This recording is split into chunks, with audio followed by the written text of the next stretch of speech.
let me fix that. That looks terrible. Oh my god. I mean, okay, let's turn the light on first. Oh god, that looks terrible. Do I have a cloth around here to wipe that down? Cause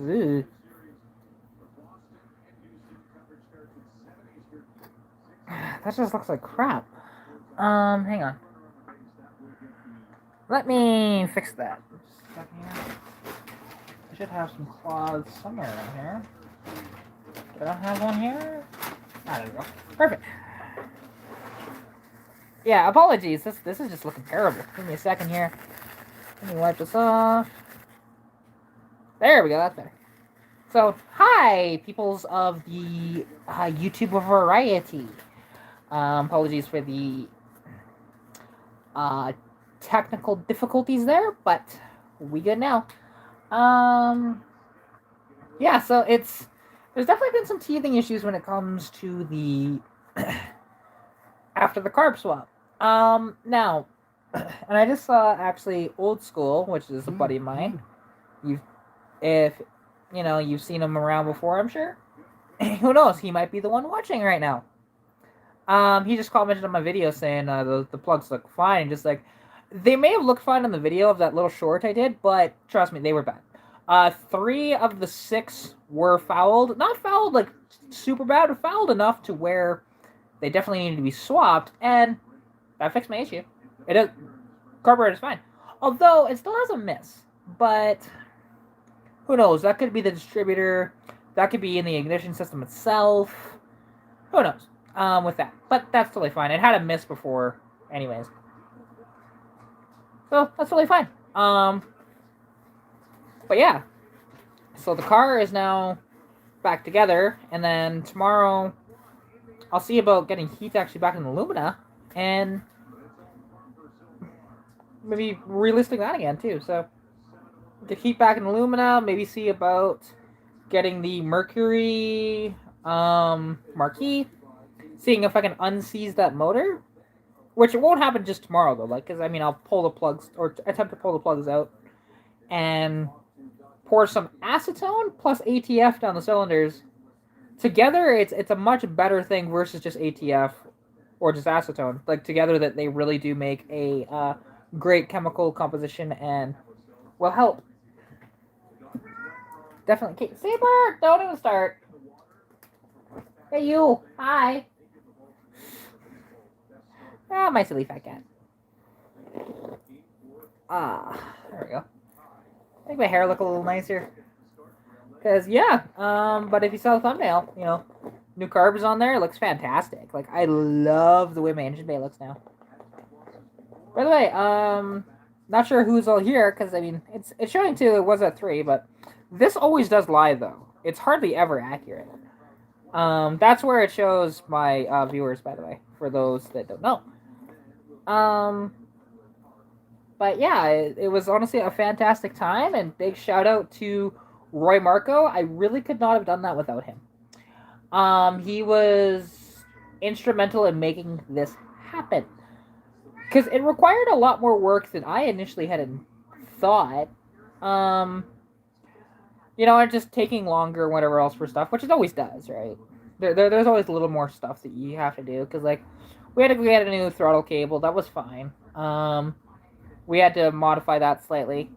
We just got a stainless steel one from JB Power Sport. It worked fantastic, or JB Power Center, I should say. Did not cost very much at all, because thank you discounts. But yeah, it was just absolutely incredible. A really fun day too. It was nice hanging out with Roy all day and working on my car. That won't be the last time for sure. I promise you that. It'll be really nice. Like the car, it'll get a lot more done. Tomorrow I might be doing a bunch of stuff. Like, okay, I want to do work on a few different vehicles, like Stitch. I want to install the new alternator belt. I want to do some paintwork, more paintwork on Stitch. And then, yeah, leave Stitch for now, and then go see about getting heat back in the Lumina.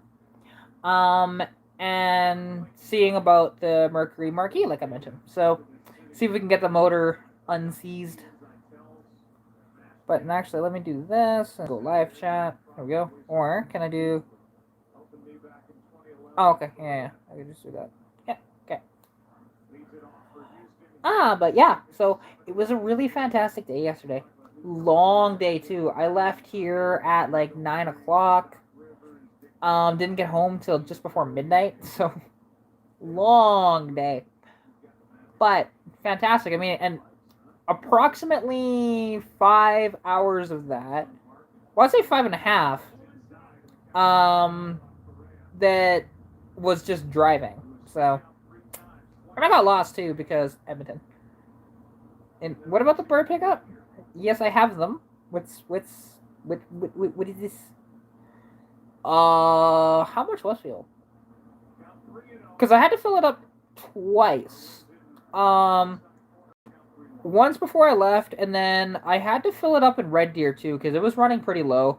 It got terrible gas mileage this time around, but to be fair, it had fouled out plugs and combined with the stuff like that.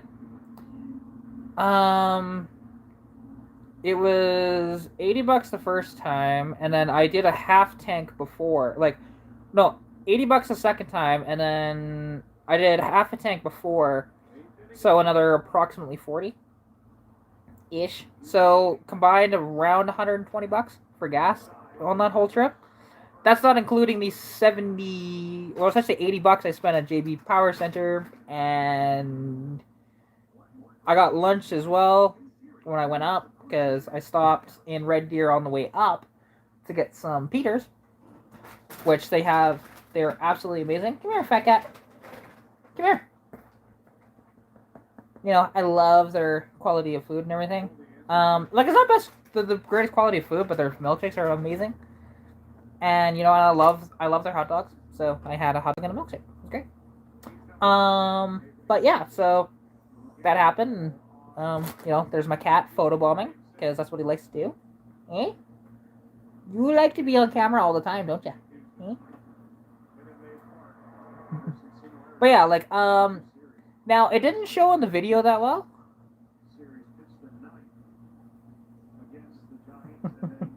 Well, the difference is your CRX has probably, I'm gonna assume, about a 40-liter tank and gets mid 40 mile per gallon range. So my car only got 22 miles per gallon on that run. 45-liter tank. Okay, I know it's gonna be around 40 liters. Yeah, but my car only got 22 miles per gallon, so it was bad, very bad. Oh yeah, like I mean, it runs decently smooth. It just has a slight miss now, but other than that, it's fine. Because like up in Edmonton, it was great, fantastic. But as I left, it just got worse and worse and worse as I got down, and then I decided, you know what? Let's test something. Just outside of Olds, the Olds turn off from the highway. There was nobody up behind me, nobody in front of me, so I just stopped, pinned it, and it just bogged and died. So I'm like, okay, there's something wrong here. And sure as shit, those 3 plugs could have done that easily, honestly. Because they weren't fouled to the point of like, oh my god, they're freaking horrible, but they were bad enough. Like, it didn't show up that well on the video, but I promise you, there was 3 plugs that weren't great. And also, if you look at that video, for some reason, cylinders 3 through 6 run rich, but cylinders 1 and 2 don't. So I'm not sure what's up with that. Those plugs were only 6 months old. Really not bad at all. Like, you look at those plugs, and other than the fouling, they were fine. So I just ended up replacing all 6 because you don't ever just replace a couple of plugs. You should always do all of the plugs if you're going to do one, right? So that there's even uniformity. So, yeah. And, yeah, that's what I did. Yeah, I always check the gaps, though. So, and gap was fine. I just think that with the spirited driving that we did in Edmonton, with the new carb and everything, I think it just overwhelmed the system and just fouled out the plugs. And also, gotta remember though too, when you change out a carburetor like that, you should be doing a few other things too. Like for example, when you upgrade a carburetor, you should be doing like the timing and stuff like that. Probably should check the plugs, and we just didn't. I wanted to do some timing on it, but my distributor is seized in the block, so yeah. Might be able to get it out with some penetrating oil and stuff, but which I am gonna spray it and see. I don't want to snap the distributor though. That'd be bad. I do want to eventually upgrade the distributor though to like HEI instead of the OEM one. And we did check the timing. It was at 10 degrees, so which is within range. They like between 8 to 16, I think. From what I've heard, they like a lot of advanced timing. So, but yeah.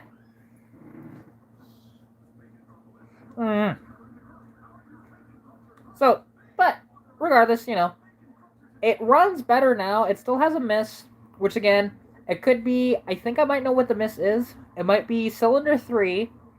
The plug wire for that doesn't quite sit in there as good as it could, and that could be causing the miss, right? So might look into getting new plugs again, but this time go with nicer plugs than I did last time. I just went on Rock Auto and got these Borg Warner ones, and it just wasn't great. They're also like the new plug wires. I mean, I've had them on the car for about 2 years now, and those plug wires are actually slightly smaller in diameter than the original ones were too. They were supposed to be, hey, direct replacement. I mean, and they were, but my original ones were 8.5 millimeters. These are only 8 millimeters, so it could be causing an issue that way too. And this is the third set of spark plugs I've gone through since I got the car in 2 years. So,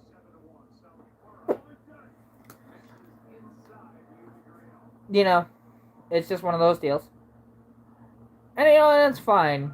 The car has never run quite right, even when I first got it. And when I fixed everything. Yeah, yeah, I run the copper plugs in my car, the Autolite. All the research I've done points to those being the best for the 200 inline 6, so I just keep using those. It's the Autolite 46s. Get those every time. And yeah, and it could be something within the ignition itself, which if it is, I mean, fine, whatever. We'll figure it out. It's just, again, there's some teething issues, of course.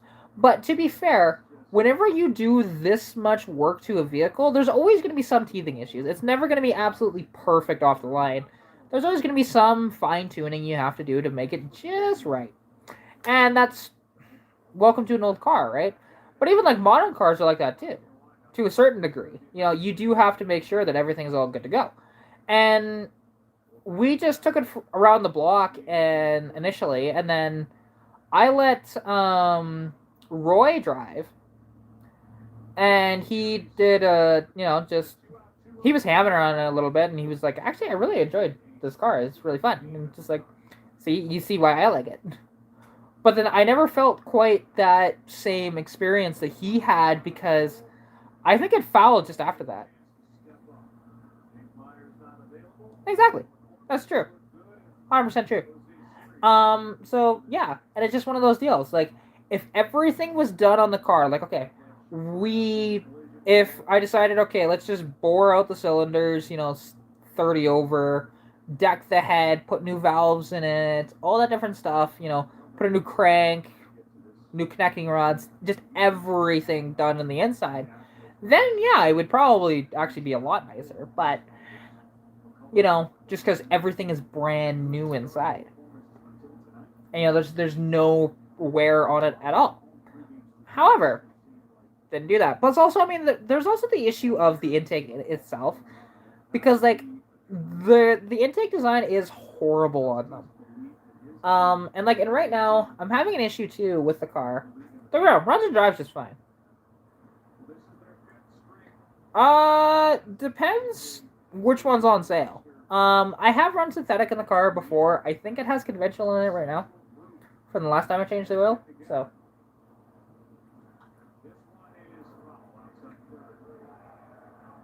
But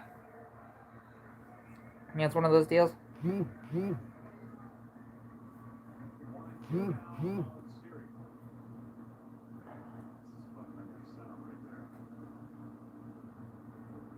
Okay, just get rid of all these notifications. There we go. See, my car doesn't burn oil, but it does leak. And I know that it leaks from the rear main seal. And yeah, it's just the rear main seal needs to be replaced. But to be honest, I've never been in there to replace the rear main seal. That rear main seal is 40 years old. So it's all good. You know, stuff like that wears out over time. I'm pretty sure it's the rear main seal. Because you can see it when you look underneath the car. You can see exactly where it's coming from, which you look at where the transmission goes into the block, it's right there. Like in cam seal and crank seal, they don't leak at all. Although I did notice that my car is freaking leaking gas again from that same freaking gasket. It's like, what the hell? I don't understand that at all. That's annoying. Which, you know what, I don't know, I never had luck with stuff sealing 100%. So, you know, so that wouldn't have helped my gas mileage either. So, fouled plugs plus, you know, it missing, plus a little bit of fuel leakage, it's gonna do that. Right? And we just didn't fix it while we were up there because just did not. Don't get me wrong, we could have fixed that in about 5 minutes. It's not hard to do. It only took me about 5 minutes to replace it the first time. But just another one of those things. And I am trying not to spend any more money right now because this was a very expensive trip for me and I really have nothing left. Like, I'm $170 in my overdraft and that's going to last me till the first. So. Idle is fine. And vacuum leaks, I checked for vacuum leaks today, 0. So. Yeah, like, it's either internally to the carburetor, or it is within the ignition system. Those are my two guesses. And I might just replace the plug wires, like, when I get paid. Might do that, and then, yeah, look into the ignition, maybe. Not too much, John. Just, you know, sitting here, chatting with you lovely people, and talking about what just happened yesterday, and what I've been doing today, because, yeah, I've been working on the car, trying to figure out why was it running so awful after, because the video that I posted, it didn't run great before the swap, to be honest, it really didn't. You know, it had pop, it had misses and stuff, and it still ran okay, but it wasn't great. It does run better now, but it still has the miss. So I'm trying to figure out where that miss is coming from, and also, it doesn't quite have the throttle response that it had in Edmonton, so I'm not sure what's up with that. Although, the car did before, when it came to altitude differences, because there is a big difference between here and Edmonton, I had the old carburetor tuned for Sundre, but then I'd go to Calgary or Edmonton, and they are a lot different elevations, so it ran like crap whenever I went anywhere. So, there's that. Well, John, I just did the plugs today. I can't do anything with the distributor because it's seized in the block right now. So, and I need to see if I can get it loose in there. Timing is fine. It's at 10 degrees. Because we checked that. Yeah. That's kind of how this is going right now.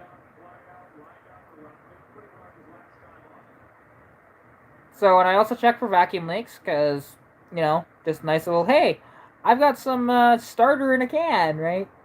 Sprayed it around the base of the carburetor. Didn't leak at all. Sprayed it around some hoses. No leak at all. So I just like, okay. Yeah.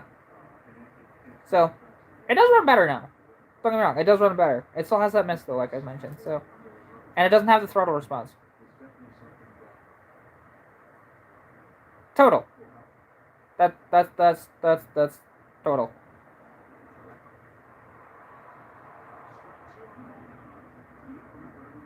Well, I mean, here's the thing. You say 10 degrees initial or total. It doesn't have varying degrees of timing when it's running.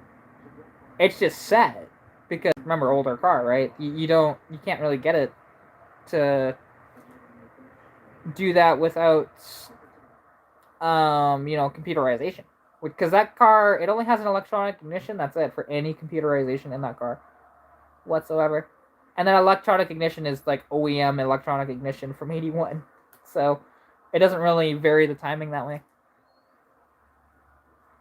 There is a vacuum advance, yes.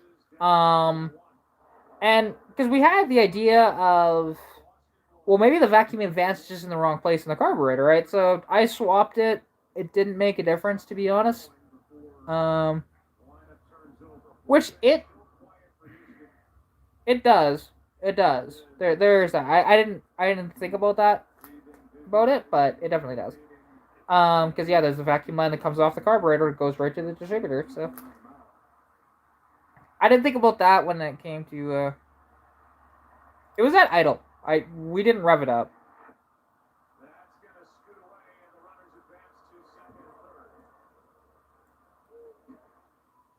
Everybody's different, right? As far as the picture goes, some are in their own corner, don't want to be talked to, don't want to talk to anybody. Because yeah, and the thing is, when we were doing all that work, now I mean, it may have just been an oversight slightly, but also something else too, that who knows, maybe this entire thing is internal to the motor because it's still the original timing chain on the car too, right?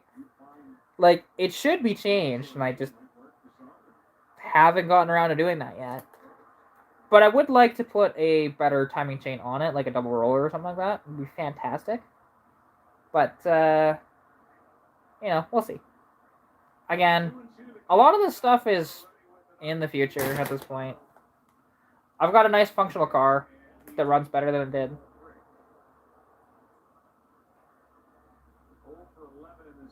Of course it's a fuel filter.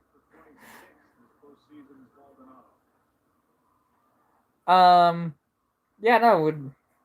I mean, John, have you seen the video that I did on that? Because there's a video, it's about 10 minutes long. I went through, it's just a few segments of video that I edited together, but until it snaps, though, old school. And then piston meat valve on a lot of them. But other than that, they're great. I just don't like the change interval on belts.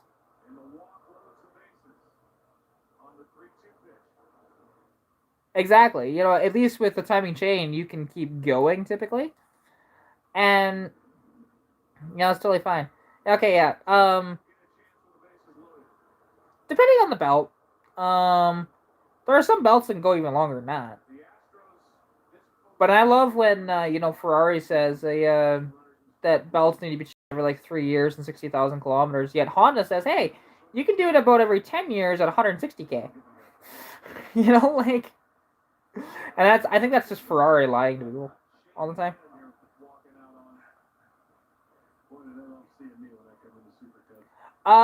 The last time I did a compression test, it was even in all the cylinders, deviation of about 5 psi per cylinder, anywhere between 155 to about 150. That engine is damn near flawless when it comes to compression. So, which I mean, mind you, I haven't done a compression test in a while, and it's probably not a bad idea to do another one. But yeah, because there is a compression test actually that I did on the channel. Last oil change I did was a few weeks ago, so it's you know, totally fine. Yeah. Zero valve noise. Like, I promise you, it doesn't make any, like, bad noises or anything like that. Water pump's about a year old. Actually, it's about 2 years old.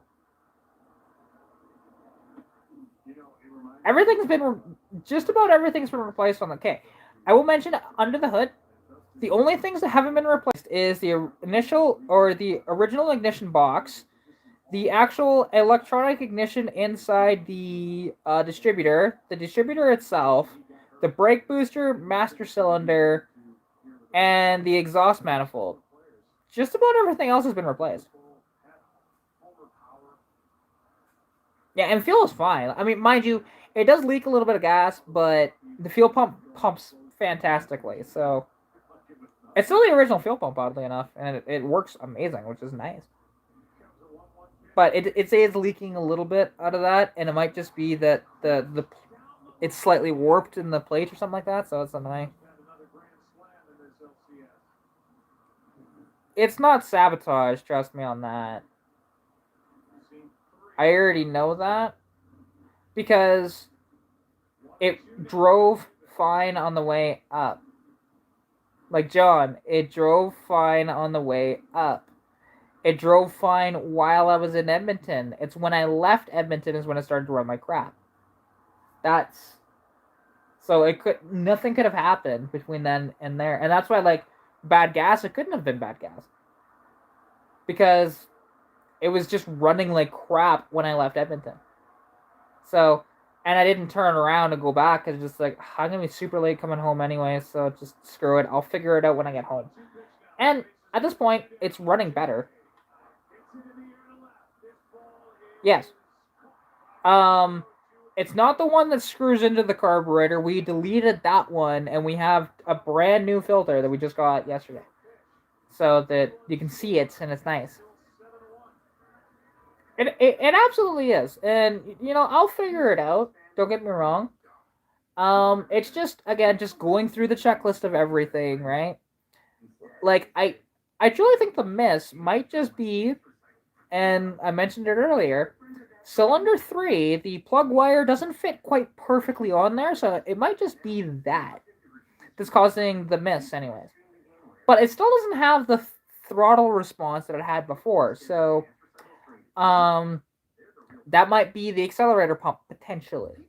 Even though it was fine in Edmonton, but decided not to be good here. I don't get it. But there's always teething issues, right? There's always teething issues. So we'll figure it out. I'll figure it out. It's no worries. And also, I've got a bunch of people I can bounce ideas off of. Yeah. And I think that will be, and I'll get nicer plug wires than I did last time, because these were just cheap ones that Borg Warners from Rock Auto that I did when I first did them.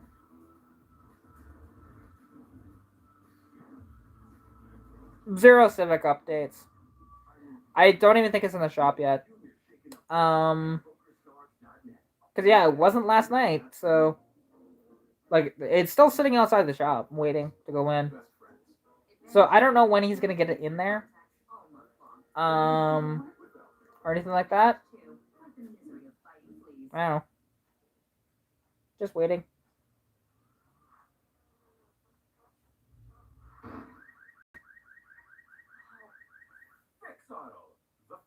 Cool. Appreciate that.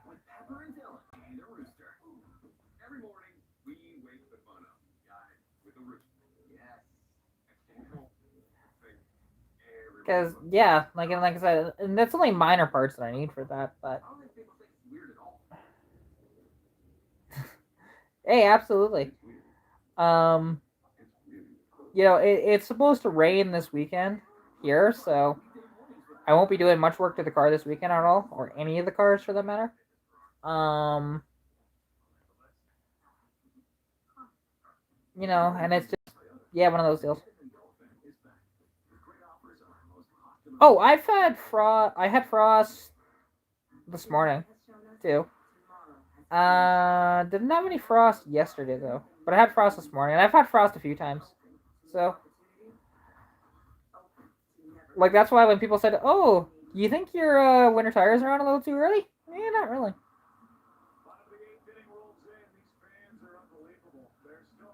Down south, or just go move to Vancouver then, if you want that, because they do that. It's like same temperature year round, just about.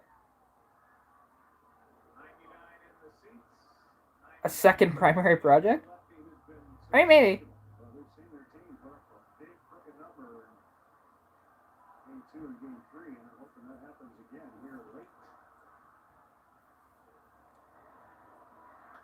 I mean, it costs a bit more in Vancouver, yeah, but it's not exactly great in Toronto either, though.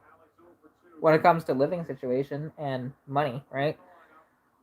Because if I remember correctly, it's Vancouver is the worst. Vancouver or Toronto is second, though, in the country, if I'm not mistaken. But I'm just saying, for weather-wise, it's pretty much the same year-round. They just, will get more rain. Yeah.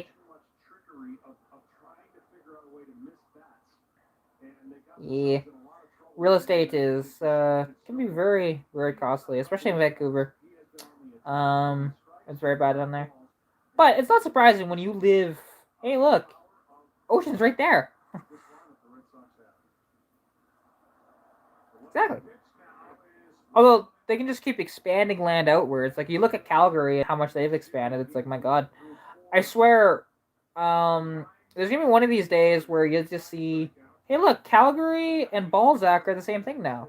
It just Balzac will cease to exist, and it's just going to be Calgary, and then through Airdrie, and keep going.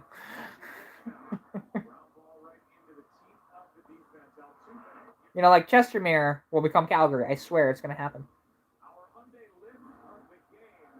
You say that no traffic. Long weekends, there's a bunch of traffic. It's terrible. But for the most part, yes. And houses aren't. The housing market here is kind of messed up. Like, some stuff is cheap, but other stuff is like very expensive. It just depends. Oh, I'm sure about that. Yeah, that doesn't shock me one bit. It's sad though, but doesn't surprise me.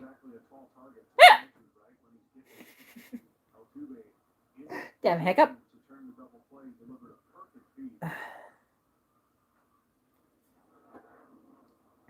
But yeah, so I'm just at that point with my car. It's really fine. Not too worried about it at this point. And I'll replace that belt, and then life will be good.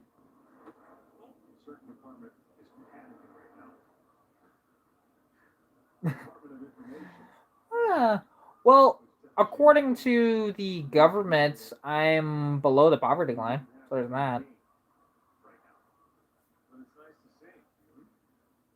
Like, technically speaking, I could be considered lower class because of the money I get. It's not much. It's all good. Yeah, it'd be nice to have some old money.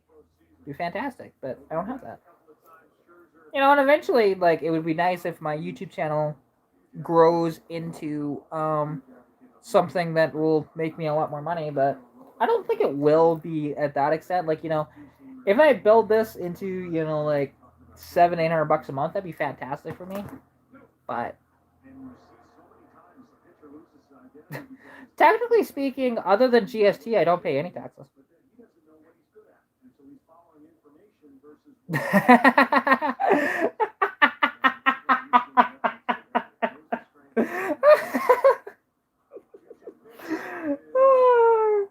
At times, Greg, that's definitely correct. That's funny. I got a kick out of that. Thank you. But yeah, I mean, that's why I was thinking, with other stuff, just kind of going through a mental checklist in my head. Because first, you think, oh, we just replaced the carburetor, and it's running like crap with a new carburetor, so let's rebuild the carburetor. It's like, put the brakes on that, and let's check some other stuff. I have a rebuild kit here. You know, it'll take me probably about an hour to rebuild the carb. It's fine. But, which I might end up doing anyways. But, you know, like in the future, I might just end up rebuilding the carb, just make sure it's all nice inside. But it's only got 500 kilometers on that carb. It has been sitting for a couple of years though, so there's that. But yeah, it's fine. Copyright.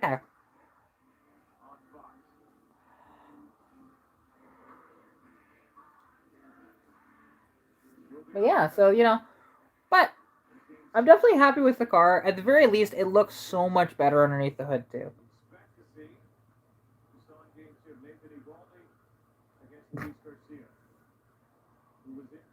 No, see, you know what carburetor means in Italian. It doesn't mean that. Carburetor in Italian means full throttle. Italian tune-up, man, which can work. Oddly enough, just depending on what it is, you can go full throttle and sometimes fix it. But Italian tune-up, man, just.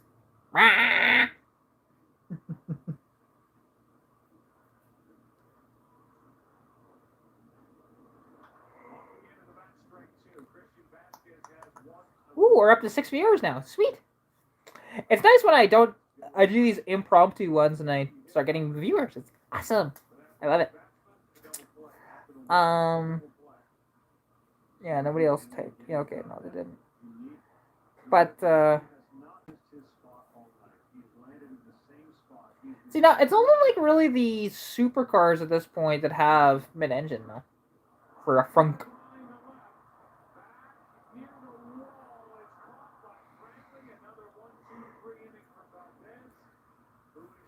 Yeah, like it's something, because when I put those plugs in it, which wasn't that long ago, it was maybe about 6 or 8 months ago. I didn't use anti-seize last time because I didn't have any. I didn't really think about it, and then taking them off, or taking them out, was such a pain. So I picked up some anti-seize today, and well, that's for my efforts of not using anti-seize the first time. But there's some in there now. It's all good. Not too worried about it. So my hands are so dirty, you know. That's fine.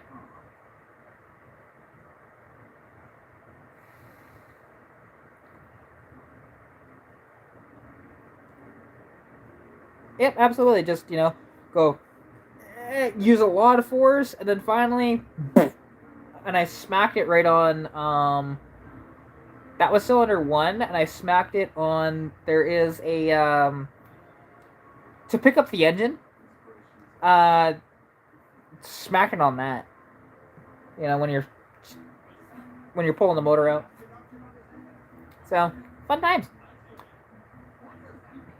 But and like because the inline 6, you know, you can't just put a carburetor plate on where the carburetor would go on the intake and pull it that way because it's not balanced that way. So you have to do one chain at the back, one chain at the front, because there's 2 protruding ones, right? And do it that way. Which is nice that they were thinking ahead about that, not just saying, hey, screw it.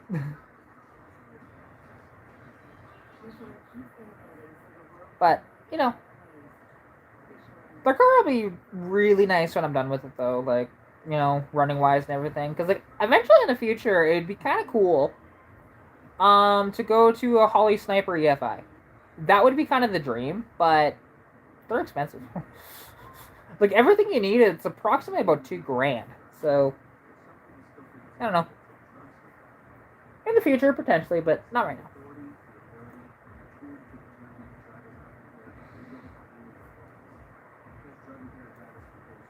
Because I like a carburetor, but there's something about EFI that's just nice, you know?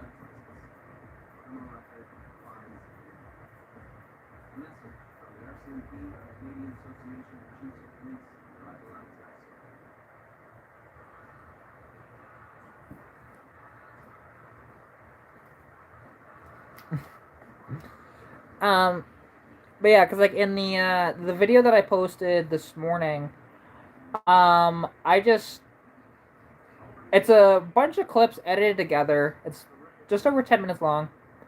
And it's what we had to do this. Now, there's a couple of things that was left out a little bit, but you see the basic idea of what we did. So, um, and I might do one of my traditional videos in the future just to show of what, you know, what we had to do.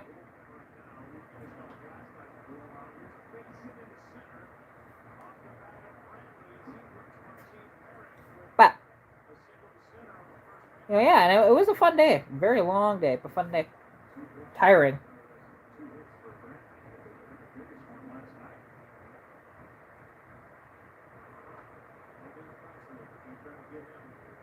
Oh, swap it to a carburetor. Yeah, probably. I mean, I know. There's a girl that I follow. She's actually a friend of mine. Her name is Olivia Scapiti, I think. I don't know. She has one of those last names that's kind of hard to pronounce. But yeah. So did that.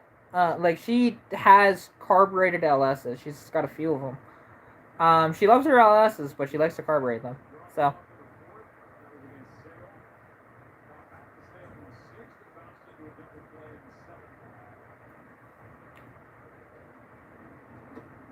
And she has a YouTube channel as well. I think that's actually how we met. Oh wait, no, we met through Motorhead. That's right.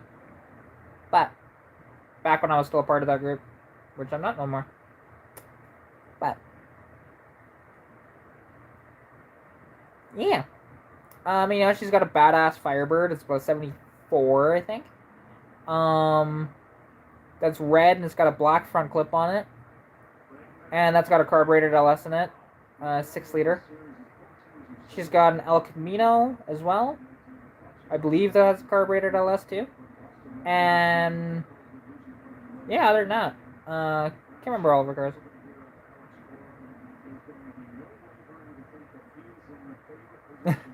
Oh yeah.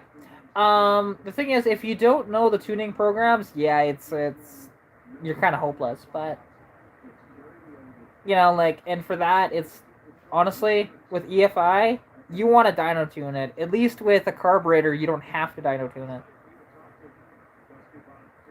But you know, it was interesting because people were talking about like, oh cool, very cool.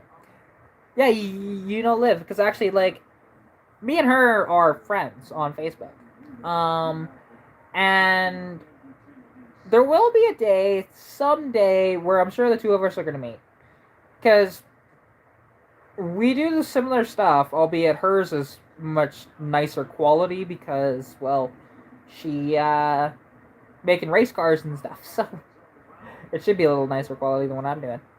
And she has a better budget than I do. But yeah, someday Stitch, no, not Liv Tyler. No,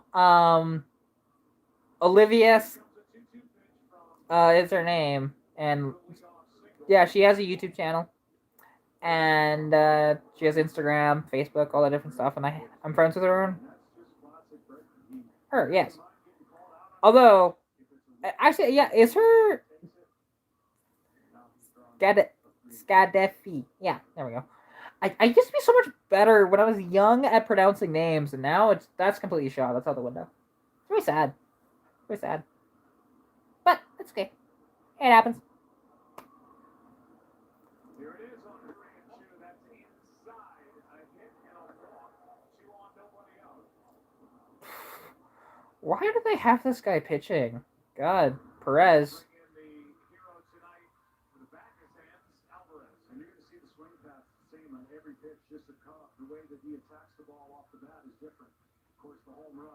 Oh, I didn't realize Steve was her uncle. I knew she knew Steve, but okay, I didn't realize they were related. Cool. We never really got into that with conversations with each other, so makes sense why she has the connections that she does now. Because I know she is very well connected. Um, I'm getting connections that way, but not quite to her extent. You know, I'm not talking with like Holly and stuff like that.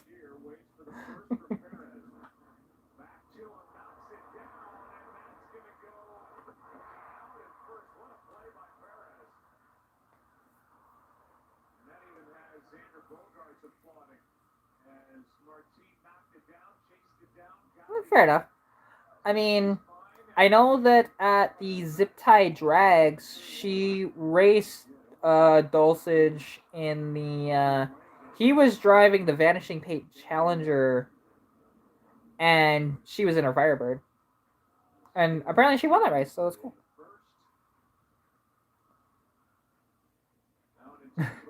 That's fair. I mean, I love Firebirds too. I don't own one, but you know, I would own a Firebird though. I think you can take just about any generation of Firebird and it looks better than a Camaro. Yeah, actually, I would stand by that. Any generation of any year, any generation, Firebird looks better than a Camaro. Absolutely.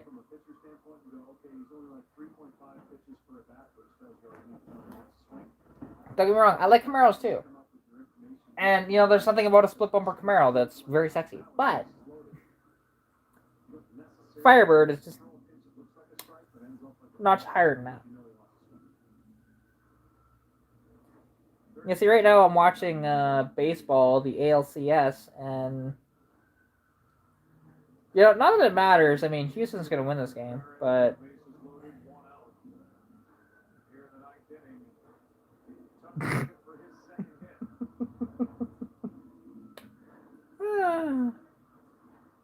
so what you're saying is for you to like absolutely love every single thing I do, I have to get a Firebird. Okay, I'll put that on the list. Right next to getting a unicorn and an old Beetle. Although, speaking of old Beetle, if I had the money, I'd still buy this in a heartbeat. There's a guy that is selling a That's fair. There's a guy selling um a barn find '56 Volkswagen Beetle. The motor is not locked up and actually has good compression according to the seller. But doesn't currently run. It needs a lot of work, but it's just like, oh my god, this thing would be absolutely incredible. Having the small oval window in the back and everything, it's just oh. And back when Volkswagen Beetles too, because the early Beetles had this. Later on, they finally got a gas gauge, but the early Beetles did not have a gas gauge. But so like the early Beetles, what they did, instead of having a gas gauge, is they had two fuel tanks. One was the regular, I think, 40-liter tank, approximately. Might have been a 30-liter tank, I can't remember. But then, they had another auxiliary tank that I think was 4 liters. May have been 5, but I think it was 4 liters. So whenever the car just started to bog and whatever else, you just flip it to the auxiliary fuel, and then you just went to go to a gas station afterwards.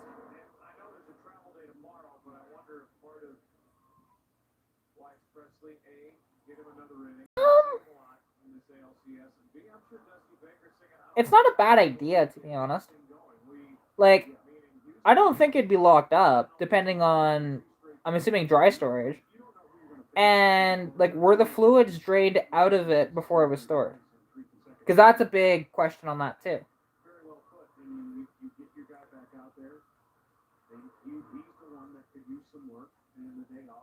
Garage storage, okay. The garage storage helps, definitely.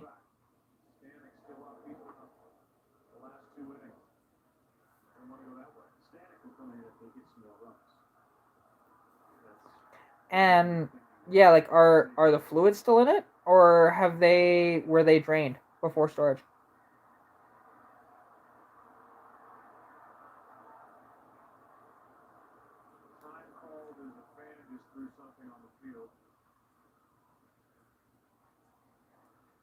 I asked, did you drain the fluids out of it before you stored it, or no?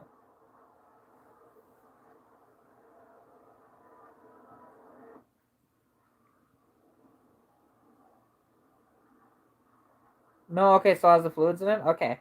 So the thing to do with that, you'd probably be okay without Marvel Mysterio, but it's not a bad idea to put him in there, to be honest. Like, if you want to do it, you can, but I don't think it's necessary. And basically, swap all of the fluids. You probably don't have to worry about brake fluid, or transmission fluid, but oil, coolant, change that all out. Put some Marvel Mystery Oil down it, and you should be okay.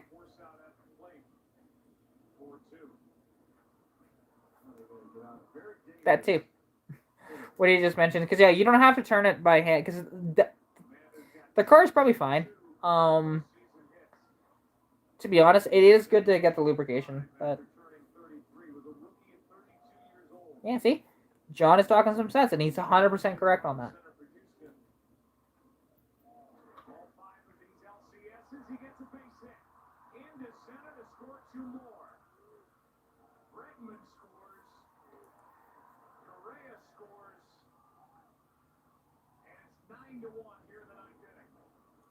All right. Yeah, that'd be cool. I mean, to be honest, I would own a CRX. It's just finding one that isn't completely gone. Because so many CRXs are just either too rusty or too expensive. There's nothing in between of like a good price for a decent quality car. I've never found one. Used to be for the longest time, hey, you could get a CRX for next to nothing, but they have since gone up in value. And I swear to God, CRXs, just like the S2000, they have just skyrocketed recently.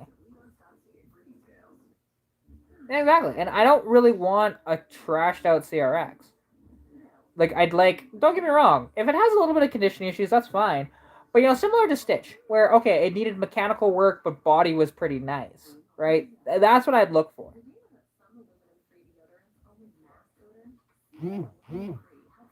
Interesting. That is interesting. Oh, and I just saw that, okay, Old Car Guy is doing a live stream right now, and it's Phytech Crank No Start. Oh, yeah, the Aero decks, actually. I vaguely remember those.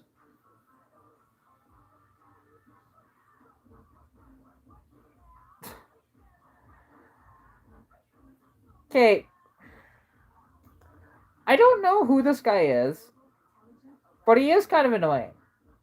Because, like, the thing is, and I'll tell you, I do not care for an LS motor one bit. You're not going to convince me at all to go get an LS. Ever. There's only a couple of cars that LS swap, and that's not my Mustang. And also for a stimulus check, you do realize that I'm Canadian? We didn't get a stimulus check.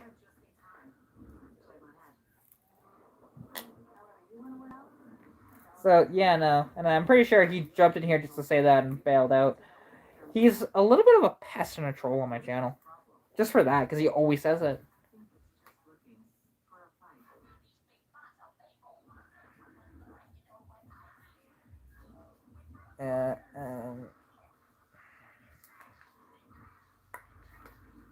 And I'll just do that, because I can do that very easily.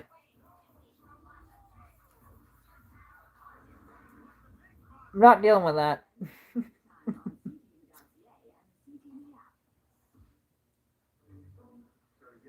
You see, and here's the thing. There's nothing wrong with an LS.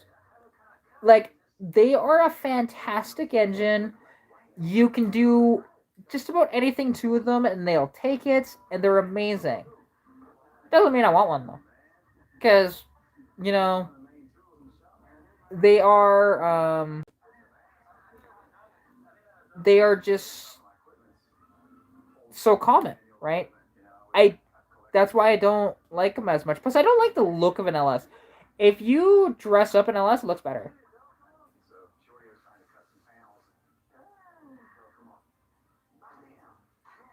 Oh, so you are gonna go EFI on the Bronco? That's cool. Yeah, and actually, for those wondering, she's told me it's either 78 or 79. I can't remember what year that one is. Um, but major project of a car. Seen pictures of it, but it's freaking cool. And I can't wait to see that thing on the road. Those are like my favorite of the Broncos too. That first generation of the full size Bronco is fantastic. They only did it for 2 years, 78, 79. That's it. And then they went to the Bronco 2 in 1980 and the full size Bronco as well. Then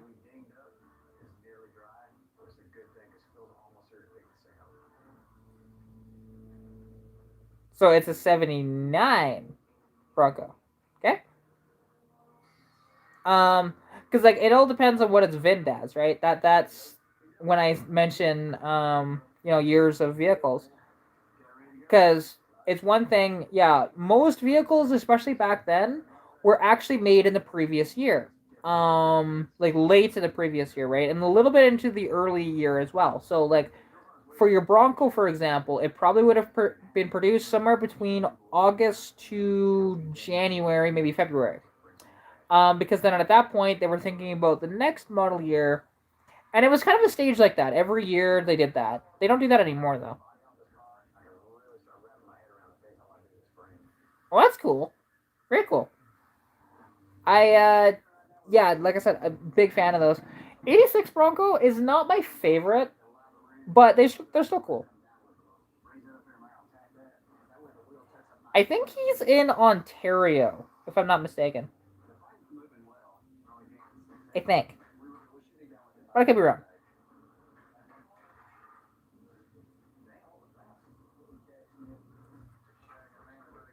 And yeah, there we go. That's what I thought. Yeah, I could be at car meet and cruise tonight, but I am flat ass broke, and I wasn't gonna afford to go to Calgary tonight, so that's how that worked. Plus, I mean, technically, the person we were doing this one for, she's not able to come out due to quarantining for COVID.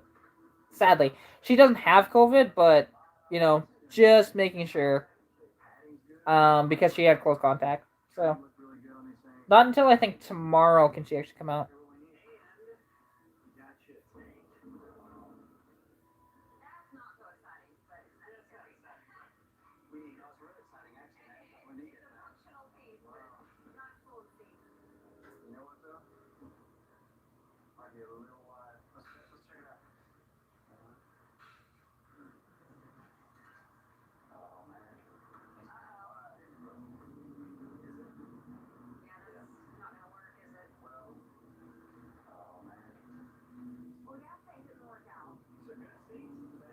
But yeah, that hurts. And oh, actually, because I wanted to ask Nat, um, do you know where the shirts are at yet?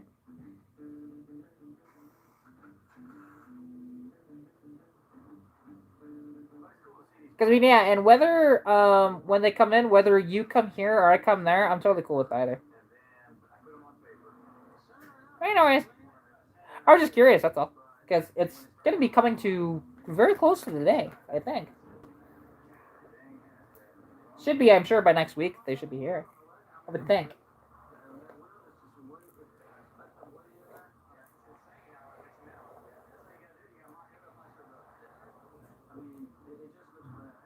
Oh, you say sweet like today, tomorrow, Friday?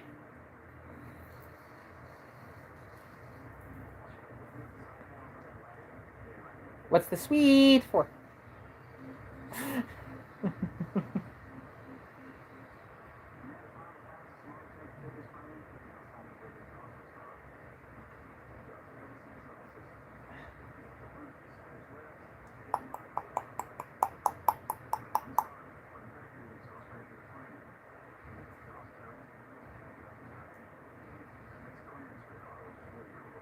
Yeah, and for those of you that are wondering too, because I did give her a shout out on here on the community tab and on Instagram as well. Nat there, she's the one that owns that little Ford Ranger. So, and her Ranger's awesome, you know. And yeah, she's been really cool to have at the car meets and stuff like that. Which we will have our car meet this week too. So.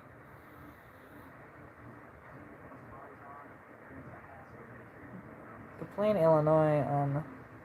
There's no other tracking than that. That's kind of lame. You think they'd have tracking everywhere they stop? Weird. That's okay. And you're in the 416. See, I don't know the areas in Ontario very much. Remind you, isn't the 416 Toronto? What was I gonna say? Because I think you mentioned you were in Toronto. I think.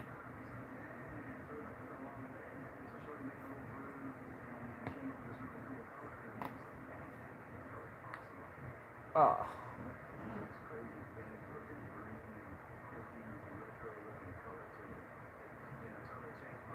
What?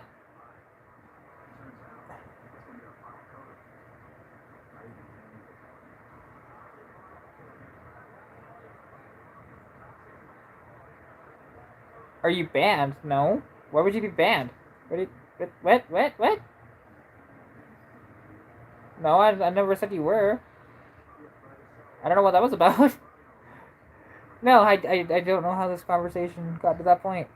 I was reading some other stuff and I see her say that.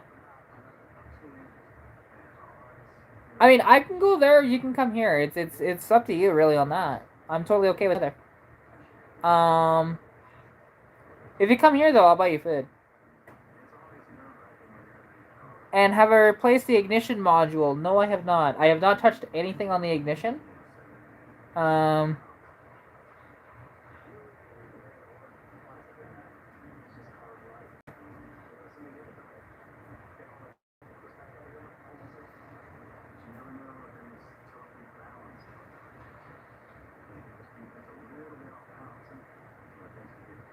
416 is from, okay. Oh yeah, for sure. Anyways, I just figured I'd ask. It's just like, hey, why not? But yeah, and I mean, the ignition stuff will be up next. But yeah. Like I want to replace the distributor too. Oh, where is the Bronco? Is that in Cremona?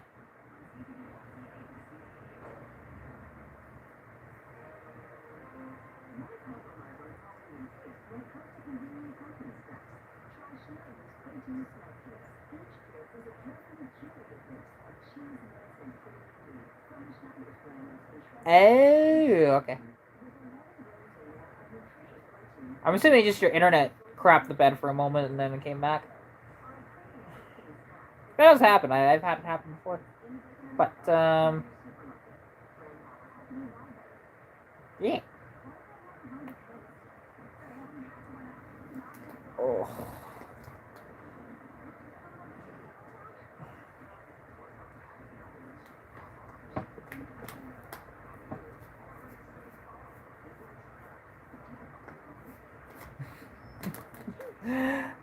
Just having fun. Having fun in my head. And, yeah. I'm gonna have to think about food here pretty soon, but I don't know what I want to do. Figure it out.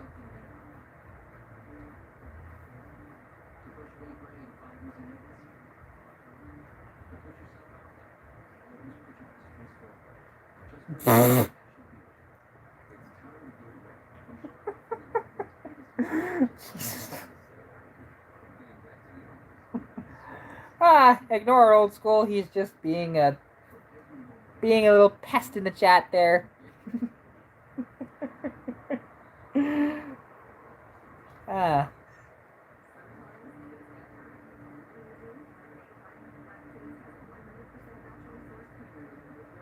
Which, but hey, the porn that women watch is way better than the ones that men watch. Just saying. So.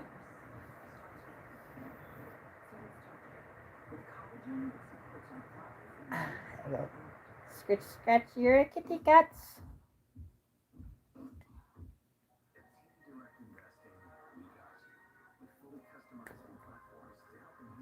Oh, that's what you meant. Okay. I was like, for some. Okay, yeah, I get it now. All good. Which I mean, is your are you at okay, Nat? Are you at fully live on the thing, or is just are you taking that long to do responses? I'm only asking because I have watched live streams that way and realized I'm not actually at full live.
Ah, yeah, no, if it's you know, uh, ooh,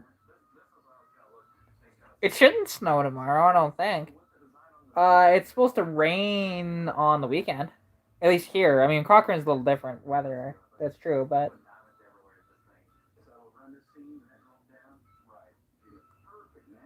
yeah, fuck yeah. But yeah, then tomorrow just a bunch of work that I get to do on multiple vehicles. So hopefully I'll be able to do it all. And there will be videos on that stuff.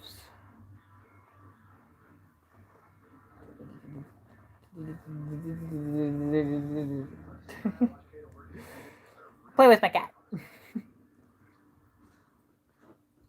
Hey, fat cat. Um, you were behind. That's what I figured you were because you're usually pretty quick on the responses. So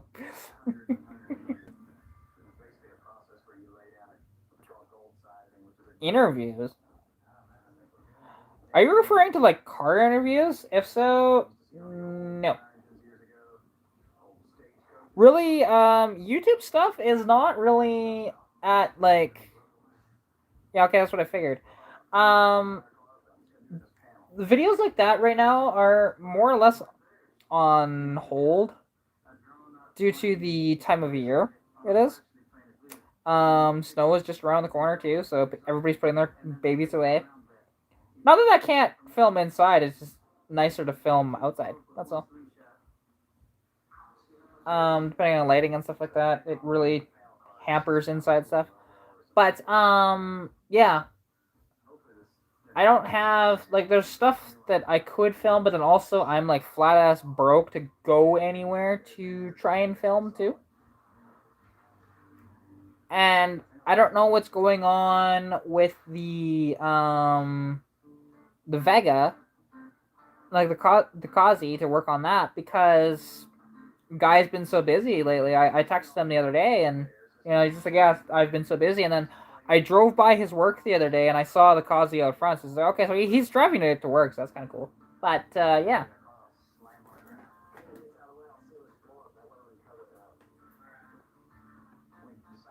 I just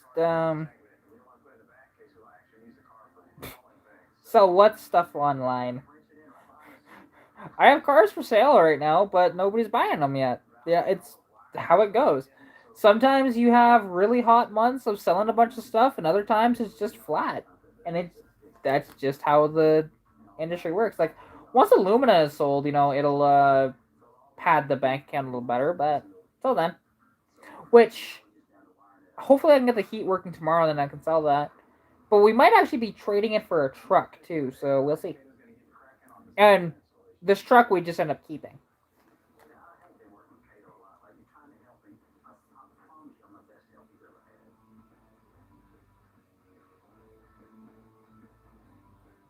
His knowledge is phenomenal, and I've been trying to absorb some of it, but I can't let him know that too much.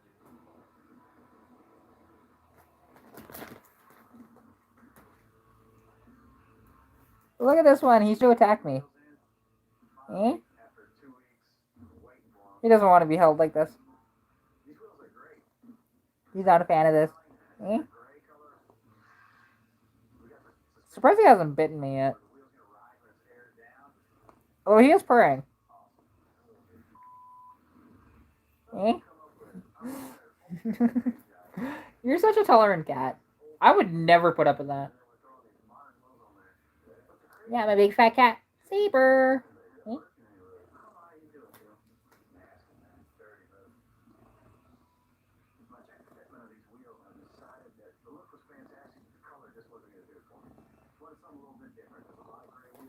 Bloop. Yeah, and now he's photobombing to the point where I can barely see the chat. Because that's what he likes to do. I mean, it'd be cool, but most dealerships don't hire drivers. So, yeah, there's that.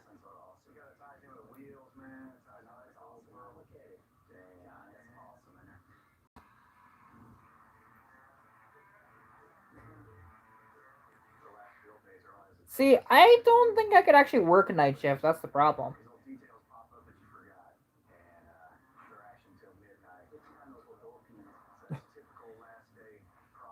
Okay, you know when you throw these suggestions and when nobody's hiring?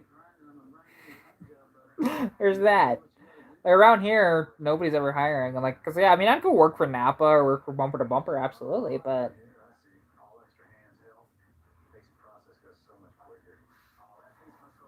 you know, it's just one of those deals. Because there really is no jobs around. Like, I got offered a job in Calgary, but the problem is it's Calgary. No, honey, that's not how it works. Trust me, that is not how it works. Yeah, like, the thing is, there are times that women will get hired over men, but right now, not many people are hiring that much. Especially around here. Like, you forget, I'm in a small ass town. It's 2,900 people. So you can't just walk into a place and hand your resume and be like, hey, hire me. That's not how it works. Even though everybody in there knows me. Like, hell, today, because I bought those spark plugs, and then I was in the middle of doing it and realized, oh, for some reason they only gave me 4 and not 6. And they didn't charge me for all 6. They only charged me for 4. So I was just like, I got these for an inline 6, but whatever. So, okay, I just called, and normally they don't let parts out of the building before they're paid for. But I just called them and just asked, and just said, well, hey, I'll be there right away. I mean, I'm in the shop all the time. You guys know me. I said, yeah, okay, I'll run them over to you. So just like, that was nice. So I didn't have to go back to the shop to go get 2 spark plugs. It's kind of annoying.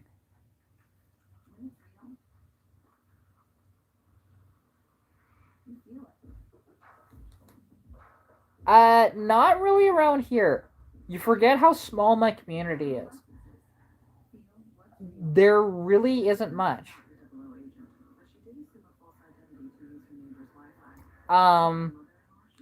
You know, and everybody that I've seen work anywhere, they've been working there for years.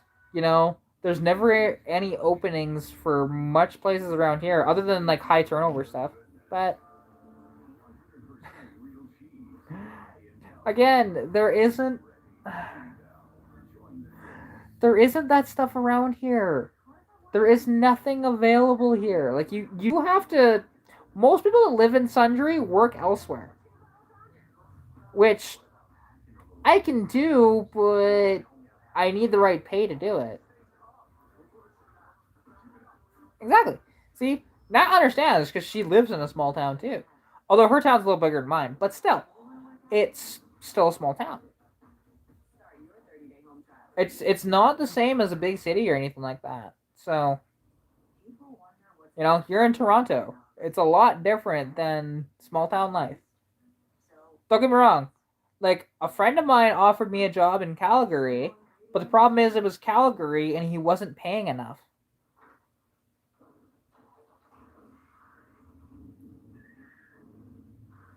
We have. Not really, no. I have never seen anybody asking for a car detailer. Ever out here. Because trust me, I've looked for that. Like, you're not. I know you're trying to be helpful, but you're not. I promise you. Yeah, there is that too.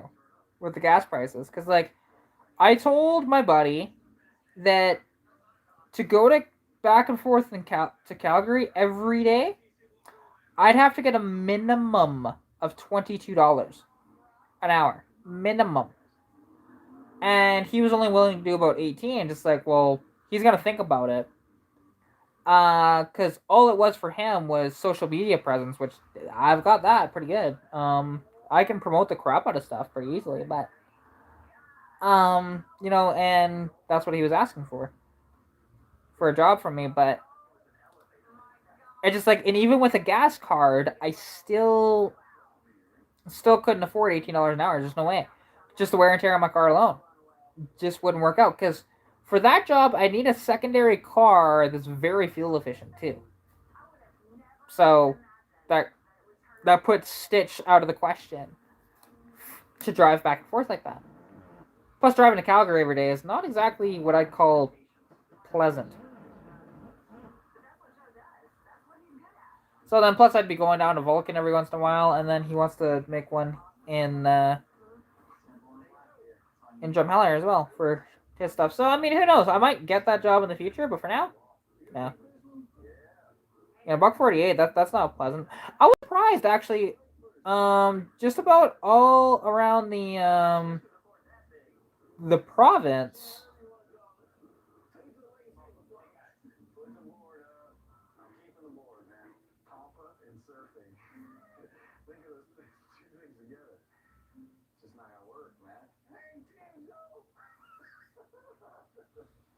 Yeah, see, there's that, and I'm not sure what Jesse is referring to on that.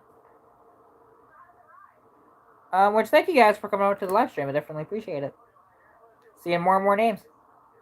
Yeah, and that doesn't surprise me. With the welding job thing. The project car consultant. Is that the a project car consultant? If that was a gig, that'd be freaking amazing. But I don't think that gig exists. Sadly.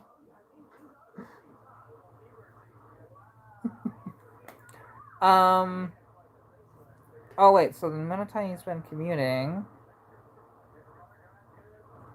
See, the difference is though is okay. My car won't get the 35, 40 miles per gallon no matter what I do to it. That would make it worthwhile to get a job in Calgary. I'd have to go get, like, honestly, the car I would probably try see if I could find would be like a old diesel Rabbit, from like the 80s, because they get like 60, 70 miles to the gallon.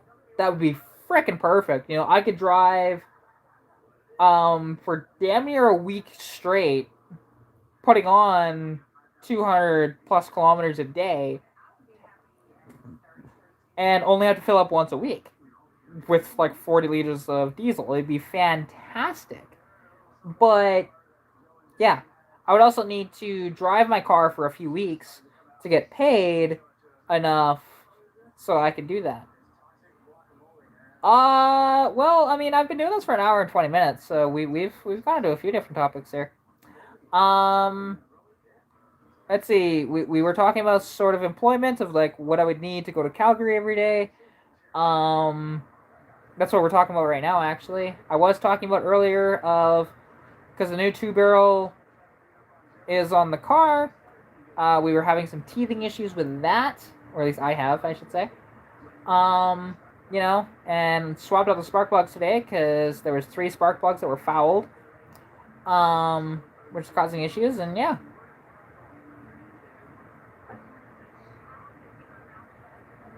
Oh, yeah, exactly, and that's what I want to do. And then grow up my YouTube. Like, eventually, I'd love to live off of YouTube, which is entirely doable. If I build this into a big enough sort of area, that yeah, I could definitely live off of the income from YouTube.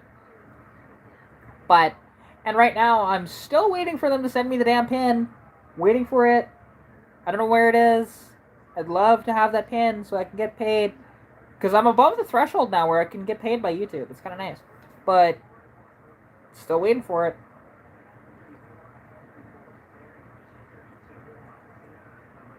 So, yeah.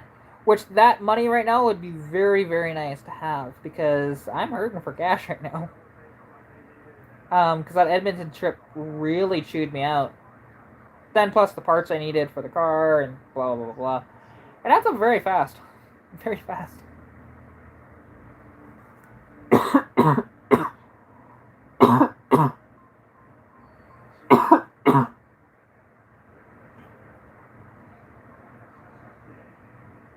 Ah. Ah, that was rough. That was rough. There we go. Ah. It might look like I'm crying, but trust me, I'm not. I just coughed so hard that my eyes started to water. I mean, hey, any bit of subscribers that actually watch my content help, because empty subscribers don't do a damn thing for me, but... Well, exactly. I'm gonna keep, and I'm just hoping that I can sustain this through the winter time, though. That'll be a big test. Can I sustain everything through the winter? Because there'll be less videos coming out. There'll be more live streams, though, too, and opportunities to make money through live streams rather than regular videos. There's that. Okay, that's what that is. But, and that's totally fine. But like I said, I'll never ask anybody to give me money, though.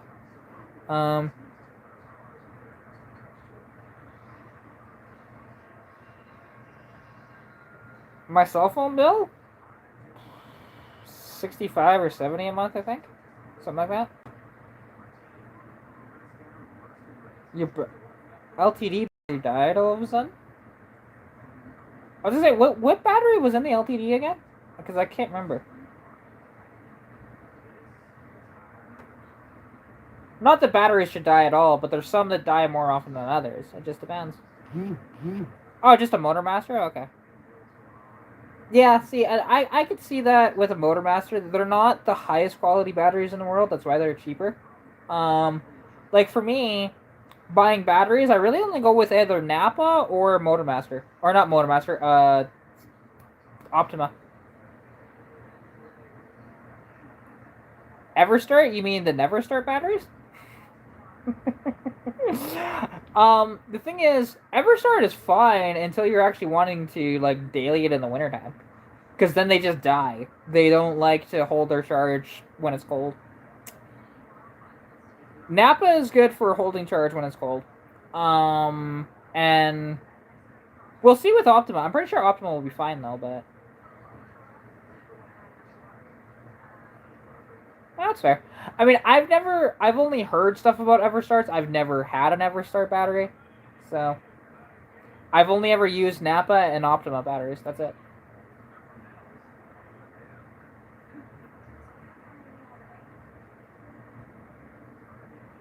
Yeah, see.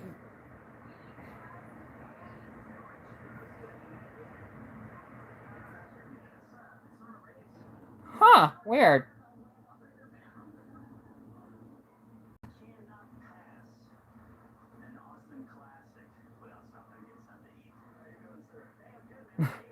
See, the battery heaters, though, those are a nice thing. I don't have one for my car, but I probably won't need it with my Optima. Um, but yeah, like just like fuel injectors, for example. There's only like 3 companies that actually make them. Um, and then everybody else just kind of uses them. Oh yeah, of course I have a block heater. But the block heater does not affect the battery, though. It just makes the battery's life a little easier with starting compared to physically warming up the battery, which does make a difference. Um, yeah, I have a block heater. It's the cord. Somebody replaced the block heater on my car.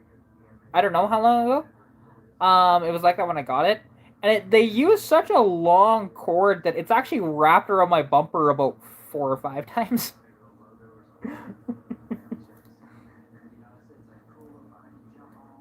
But yeah, you can look at it and see it's wrapped around any picture of the front of my car. You'll see it. It's pretty funny actually, but yeah, they're definitely character building. That's for sure.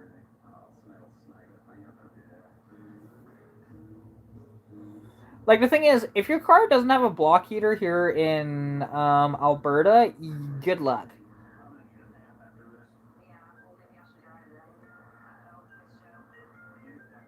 Well, the thing is, with a block heater, unless if you're actually trying to start it in -20, -30, -40, you really don't need one. But if it's just like a daily driver in the summertime, you don't need a block heater. Although, one thing with a block heater though, if your car is overheating, you can crank the heat up so that you can drive further. That's an old trick to when a car is overheating.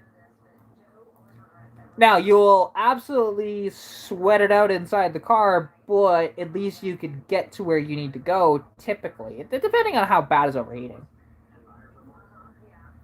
But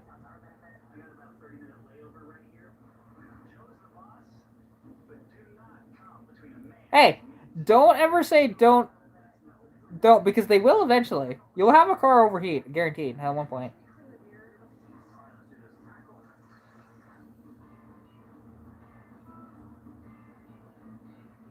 Well, I mean, you do have the 351 in the LTD, and the Caddy does not shock me. Oof. Yeah, it's no fun. See, my power steering pump was replaced, even though it didn't need to be replaced, but I replaced it anyways at the time because it was just like one of those things where, okay, I thought that was the cause of some issues, but it was not.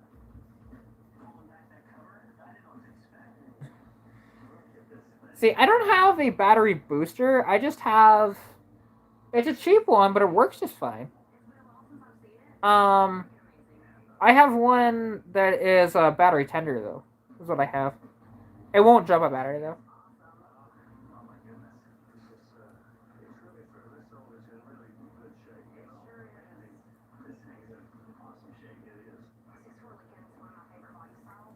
Yeah. See, I remember yours. Um, yeah, yours is nicer than mine. Because mine does need to be plugged in too, but it's small. It's only about like that big, but it works. I used it on the Civic battery was dead because the interior light was left on in the Civic, so it died. And then we put it on that battery tender overnight, and Civic starts cranks over every time now. So it's kind of nice.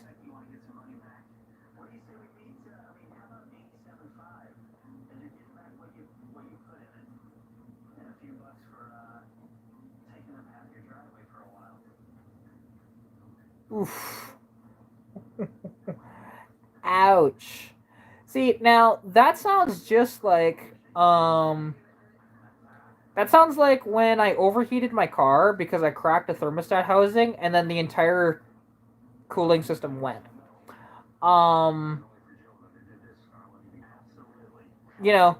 it's just one of those things that it was bad. That was 2 years ago, so fun time, very fun time.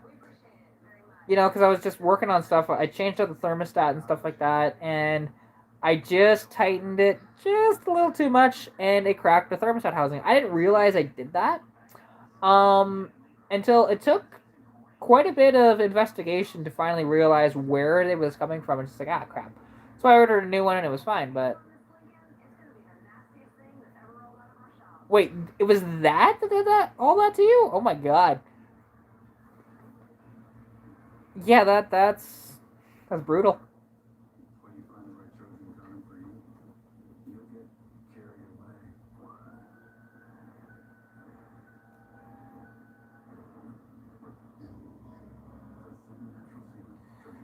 You know, and it probably won't happen this year unless if I just get a bunch of money and then just talk to the guy if it's not snowing then. Because I still need to do that review on the Supra, but that'll be a while. I'm sure it probably won't get that done until like the new year, probably. When it's nice in the spring at some point. But yeah, it's fine. There's other videos I need to do as well. There's so many.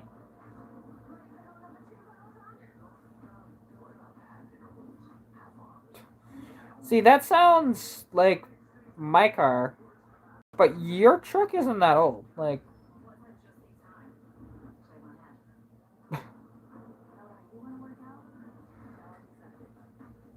400K, that makes sense. And I mean, okay, see, what you do when you want to learn, okay, what your car is going to do, because I say this to everybody, go play with your car in the wintertime because you'll figure out what's going to,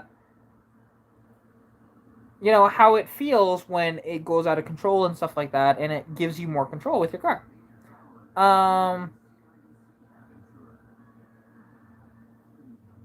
That's the first time I ever saw that Subi. I would actually. It's a cool car. But I just haven't talked to them because that's the first time I ever saw the car.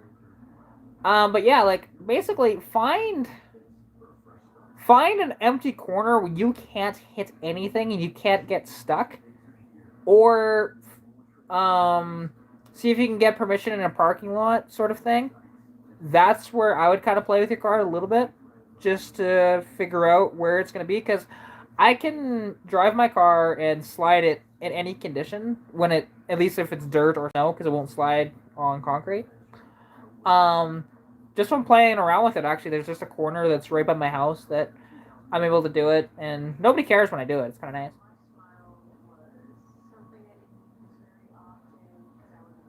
This is true too.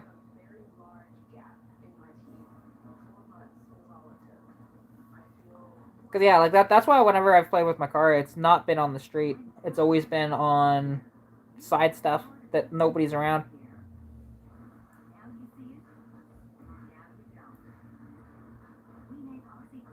Which in driving the LTD in the wintertime, that'd be cool.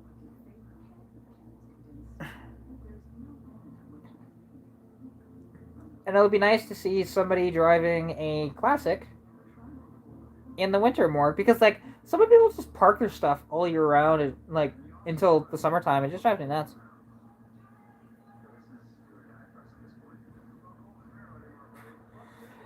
Yeah, that'll happen.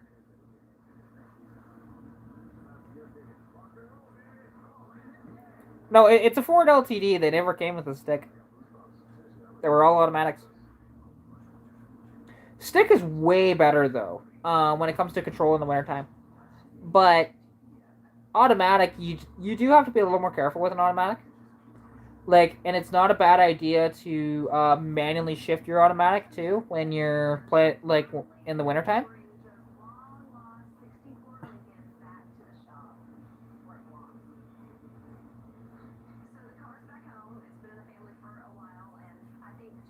I mean, hey, if you manually shift your automatic, it's not so bad. Like, basically, throw it in first, make sure it stays in first, and go around a corner. And you don't need to go that fast. You can literally go about like 15, 20 kilometers an hour and drift around a corner. Um.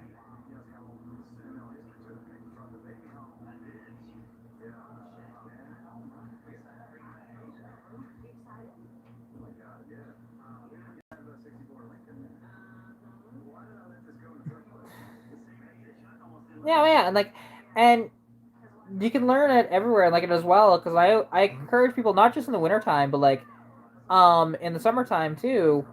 If you find a dirt patch, like Jesse mentioned, that is definitely a good thing to try out too. Just drift your car around, and and like the nice thing to do too is actually slide it to the point of where you spin out, so you know the limits of your car. Because I know the limits of my car, just because of that.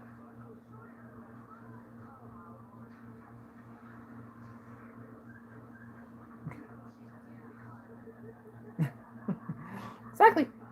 Because yeah, I never put my car into drive when I drift around corners.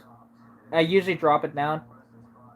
There's only been a couple, like if I'm at a complete standstill, then sure I'll leave it in drive, whatever, it doesn't matter. Just mash on throttle. I did that.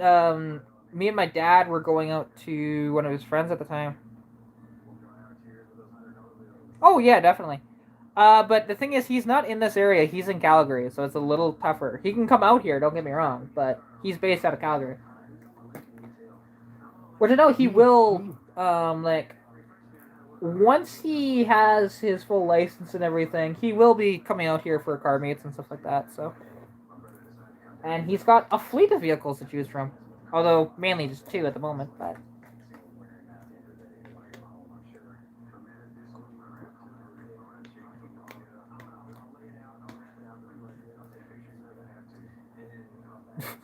wow, yeah. See, we don't. There are places to do that here that's dirt, but not usually quite that flat. I thought you were selling the DeVille.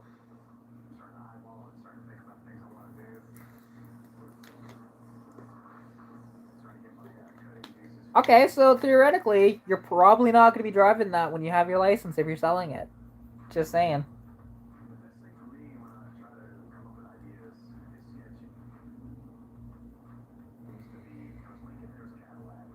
Oh, okay.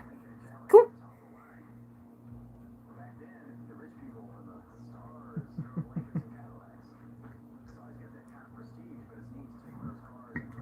See me.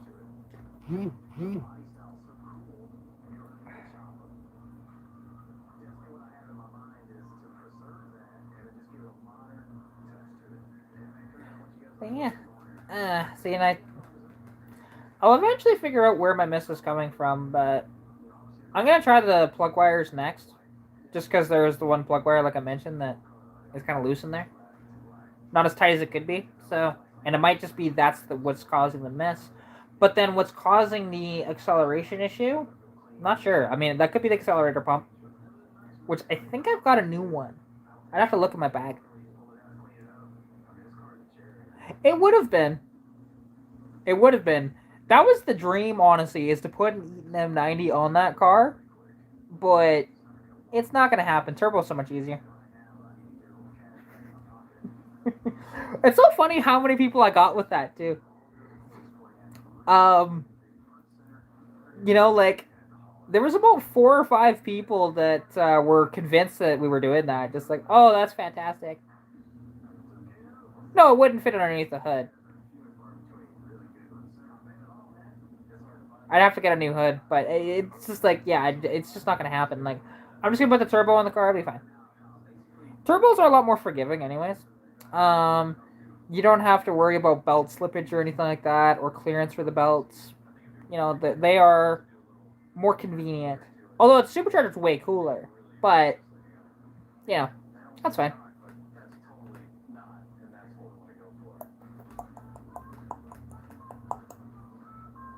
See, and too bad my head scoop wasn't wider on the car, because theoretically I could, for a turb or for a supercharger, cut it out, and.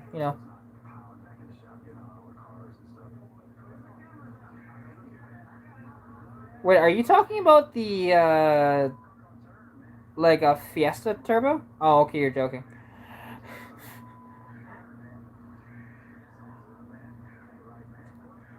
Yeah, you just need a big lumpy cam in there.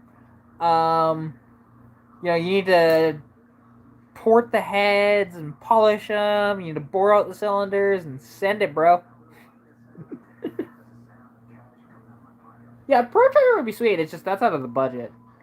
Like an Eden M90, I can pick one up for like $150, and that was always the dream when I first got the car.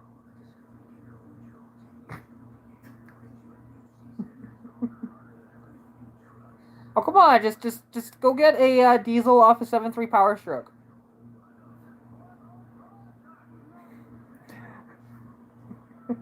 Just pull a full road kill.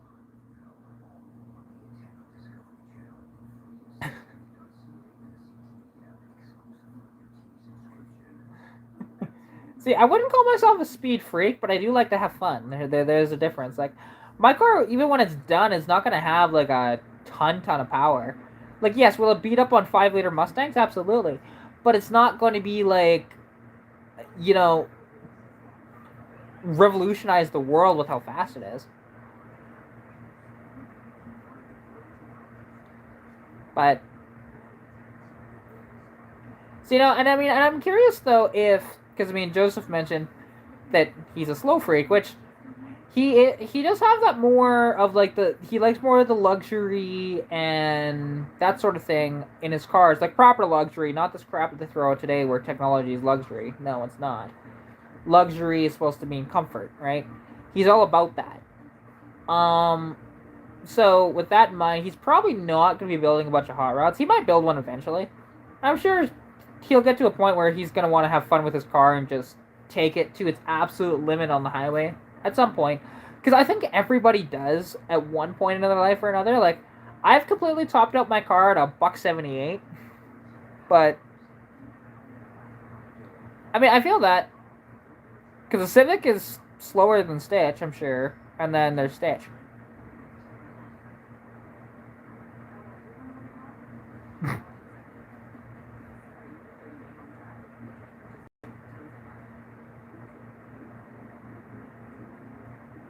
Well,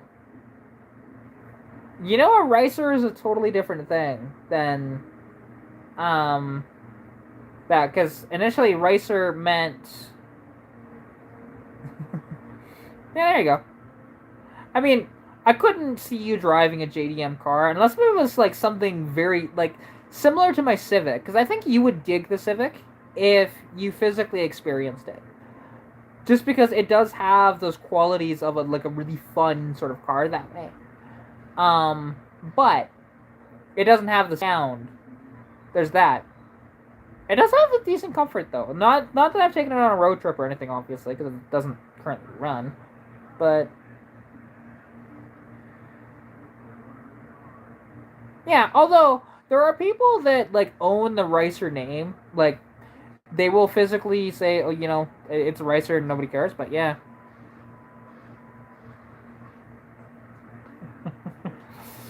Yeah. See now, and the thing is, it and old school is correct. It is how a JDM car is modified, or technically even, it doesn't have to be JDM. It could be an American car that's riced out too. It could be a European car that's riced out too. You put on a big body kit, you put on scissor doors and stuff like that. See, I don't consider stock cars to be racers. I'm not, no. Not me anyways.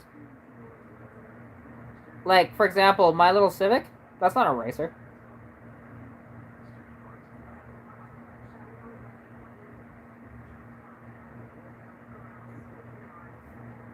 And like a WRX STI, unless if it has like all those mods that I mentioned, I don't see that as a racer either, because they're a cool car. Yeah, so there you go. No, it's how it's modified. There's a difference. Like, if it has a giant fork can on the back, if it has, like scissor doors, if it has a big body kit on it that's not like a nice wide body or something like that, and it's not like as tasteful, it's more, that's more rice. Like, okay, every single car from the first Fast and Furious movie, those are ricers.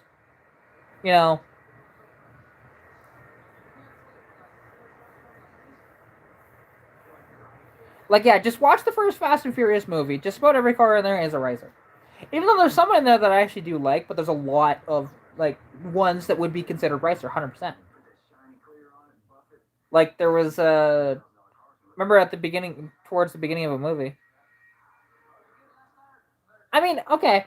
Here's the thing, though. It's no different than like you're saying that, but okay. Why advertise that you have a big V8?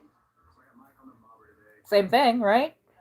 Because you enjoy it, right? I will never ever judge people's choices in their vehicle ever. You know, I don't care what anybody drives. I don't I don't really care in the end what you do to a vehicle for the most part.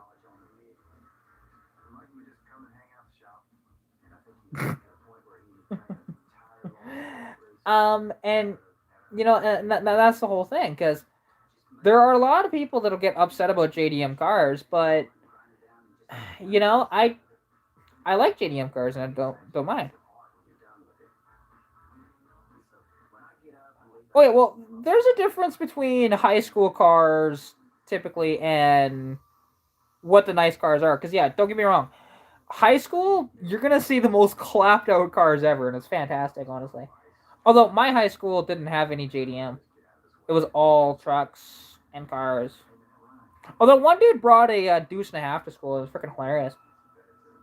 And then it's so funny that you know, they told him, "Hey, don't bring that to school." So he brings it to school the next day, and they said, "We're gonna tow it. Just like I'd love to see you try."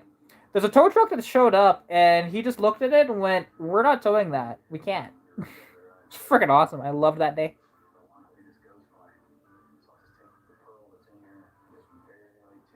Yeah, I mean, it happens old school. It's all good. Nobody's judging you. See, and I like Civics too. Like even, like I like every generation of Civic personally. There's ones I like more than others, clearly, but yes, it makes sense. You were 17.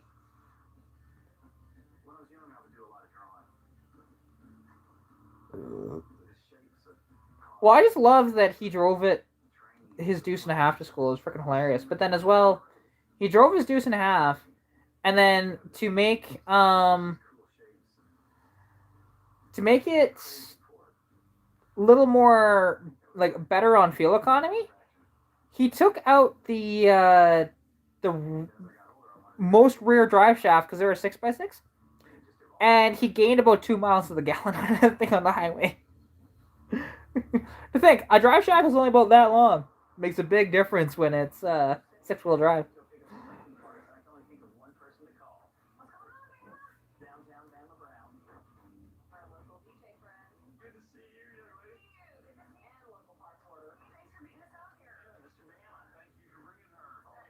But yeah, and the thing is though, one thing with winter cars as well, like your best winter cars are going to be your lighter cars, which are usually front wheel drive too.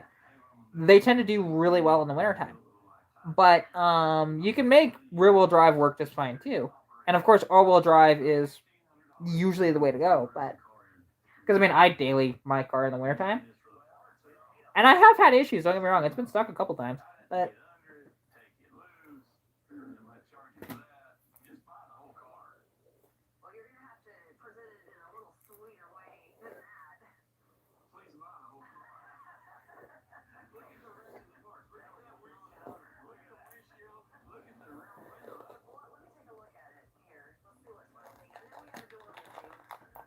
ah, oh, please tell me this hairbrush is not freaking destroying itself too. You gotta be kidding me! I just got this hairbrush like 2 months ago, and it's already destroying itself. Ah,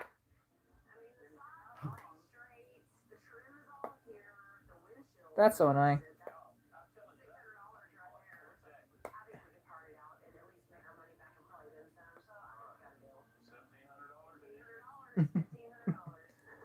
Well, hey, wouldn't be shocking if you had one of the cooler cars in the parking lot with those. So, no, really? I could never tell from any time I've met you or seeing any of your videos.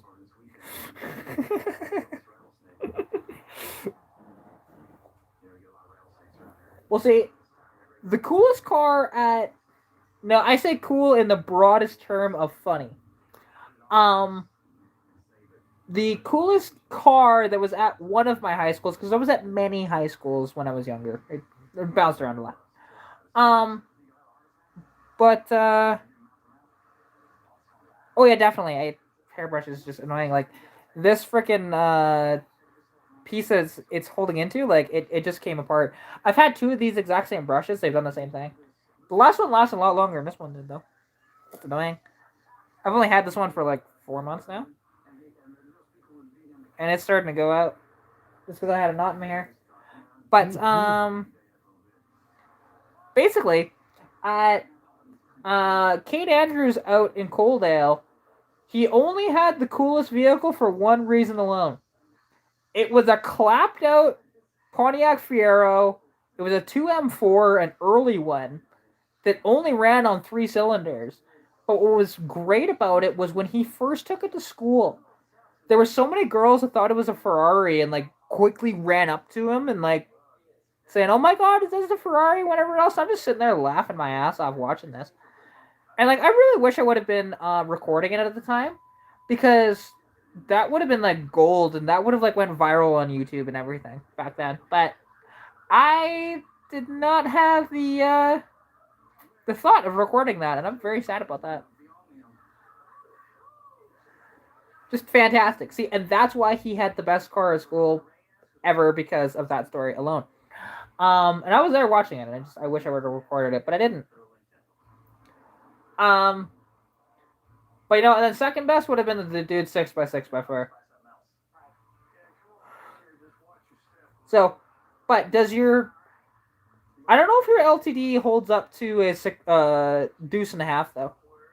You know, it's cool, but it's not quite to that cool of driving it to school.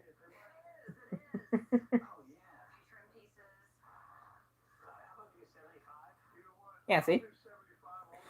There you go. And I remember seeing that thing, and he parked it in the staff parking lot, actually. Like, staff couldn't get in. That was freaking hilarious. See, the Eldorado, it can hold a candle to a 6x6, I think. Like a deuce and a half. Yeah, I could hold a candle to that.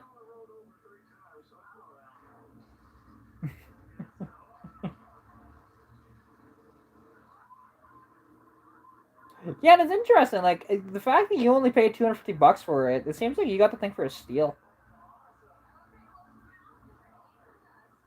You know, I'll give you a profit, $300. I'm joking. I don't even have $300 to pay for anything at the moment.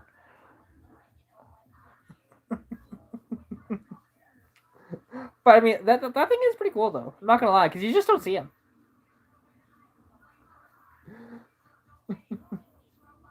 Because like it's kind of like my Lumina that way, right? Although I think the Lumina is cooler than the Century, but just because it has better body lines. Other than that, it's both cool. Hey, no worries, Nat. Definitely appreciate you coming on to the live stream, and yeah, I look forward to seeing you on Friday because I'm sure you're going to be here at the Carb meet.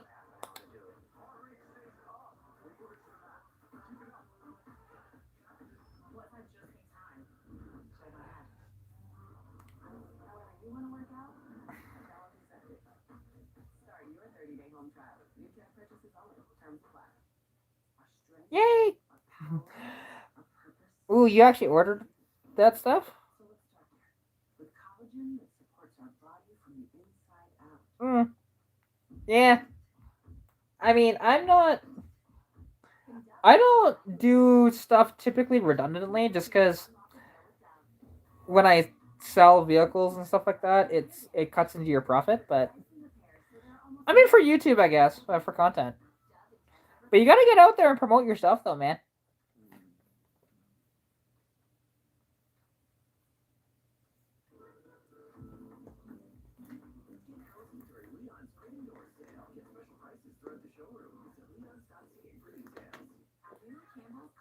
Oh yeah, your car was really cheap. Like I've seen cars like that at times, and I've just not haven't been able to jump on them because people do before I do. Because a car like that, I would have bought in a heartbeat. Even if there was the fear of, hey, head gasket. Well, guess what? If it blows a head gasket on the highway and seizes up, that makes for fantastic YouTube content. So, I'm in for that. Look, I want to do a shootout someday with just, maybe about with like 3 or 4 other YouTubers. And just do a thing where we go on a road trip. We all have about $300 each to go buy a car. We're not allowed to do anything work-wise to it unless if it's safety related. So like, brakes or tires or something like that it needs. And just take it on like a really long road trip and, whose ever car doesn't blow up by the end wins. And then if the car doesn't, if the 2 cars make it by the end and they don't blow up, then we put a brick on the gas pedal and we just rev the piss out of them till one of them blows up, and then whoever survives the longest wins. I want to do that so bad.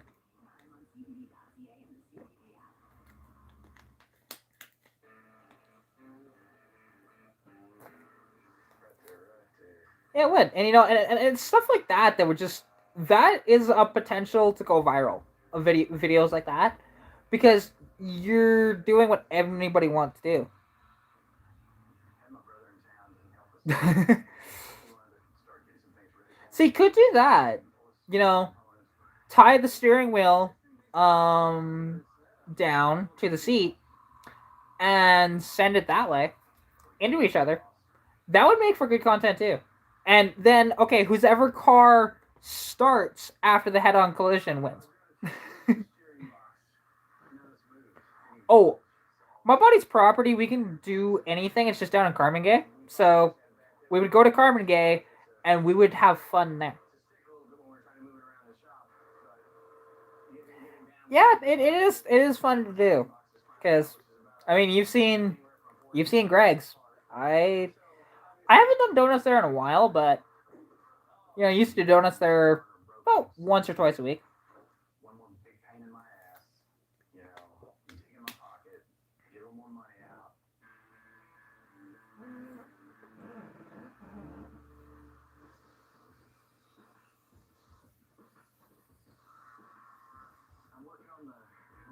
Yeah. When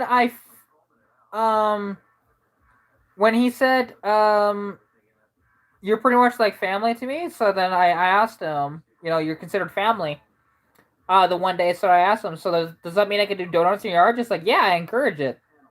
When that's why my 750 subscriber celebration, like, people were complaining about that. It's like, all those vehicles in the background, I'm gonna be selling all of them. So, like, it's so funny that people were complaining about that. Oh yeah, Greg is a chill guy. He's amazing. That's why, like, I can go out there whenever I want to and just have fun if I want to. He will ask every once in a while, just like, hey, don't do it, just because for the lawnmower, and that's totally fine. There is a limit on stuff, and just like, I can literally park whatever I want out there too. Just like the Lumina, it's out at Greg's right now. He doesn't care that it's sitting there. Because I've cleared out so much of his stuff that one extra car doesn't really bother him. It's one thing if I just asked him if I didn't sell, 24 vehicles off his property.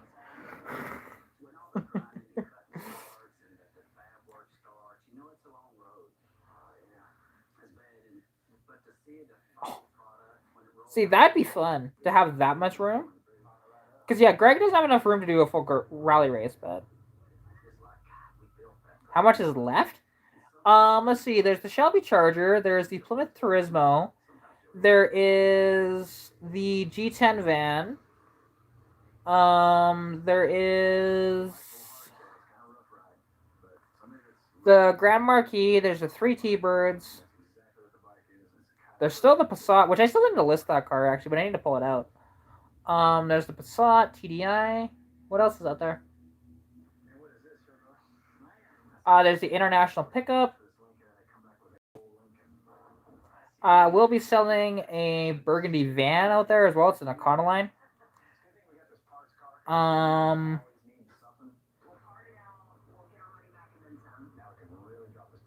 What's all left after that? Oh,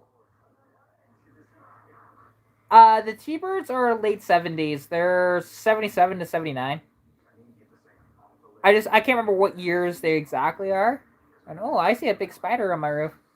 Just don't come near me, okay, spider? We have a deal. Do not come near me. I will be watching it though. Just to make sure he doesn't come near me. Because I don't care if spiders are in my house. Just don't come near me. You come near me, you die. That's how that works. Because they keep bugs away, so it's convenient.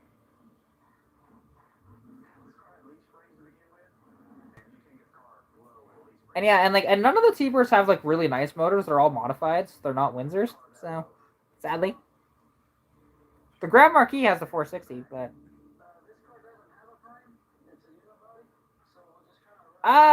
kind of at that point, yeah. A little nicer though.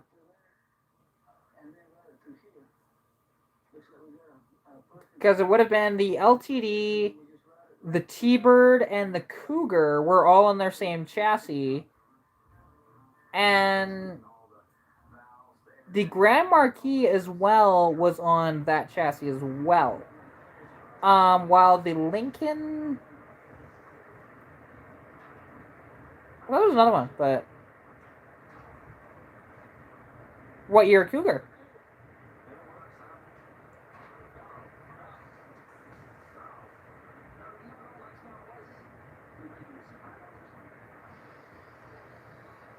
'77, that's cool, because actually, you know the, my first car was almost a 79 Cougar. The same day I bought Stitch, I was actually going to look at this Cougar for sale, and I ended up buying Stitch instead. But I didn't actually ever look at the Cougar. Because Stitch was along the way, and then, you know, so I was checking the Cougar, or the Stitch first, and then was going to buy.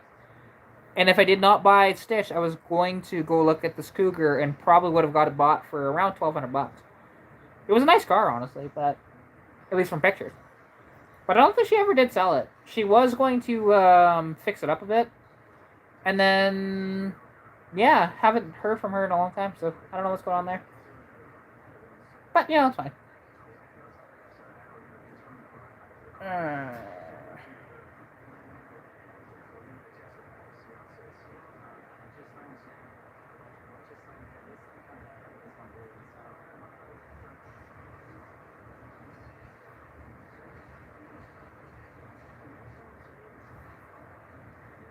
And I take it it's a probably a 302 in it. I'm gonna guess for $800.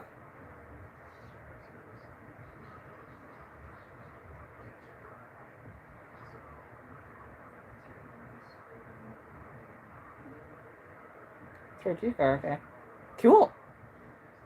Yeah, those are neat, honestly. And you know, now I wouldn't have been able to do what I've done. You know, meet the people that I have if I bought that Cougar, though. So, it's not like I regret buying Stitch at all, because, you know, I always wonder, though, what could have been, right, if I bought these other cars instead. Or, like, if my first vehicle was my dad's old truck. That would have been cool, too, but I still don't think I would have been able to build as much content on that truck compared to my car.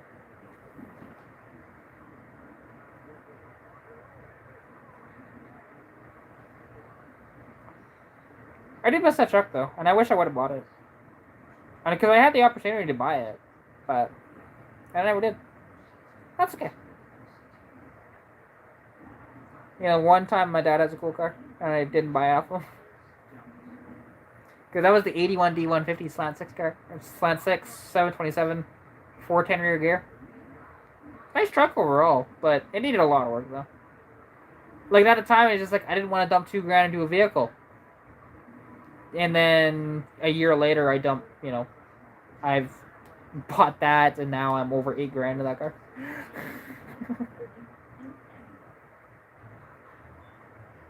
I'm sure at this point I'm over $8,000 into it now, including the purchase price. But that's fine. Happens. Definitely happens.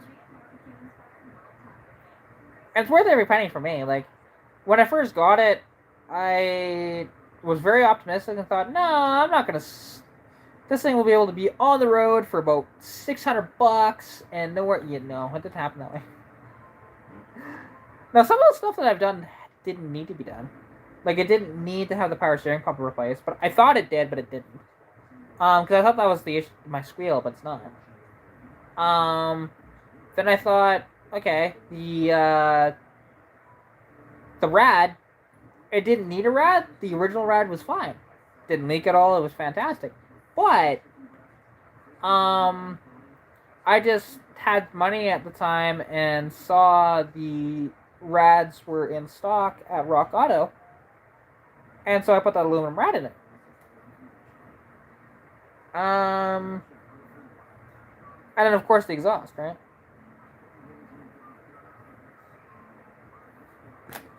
A Lincoln Versailles.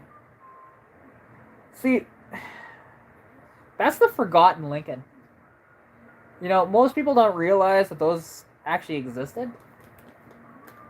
They're okay. They're not my favorite. They're kind of a boring car overall compared to other. Well, actually, no. 77. The Versailles didn't come out until I think 1980. I think. I could be wrong, but I think it was 80.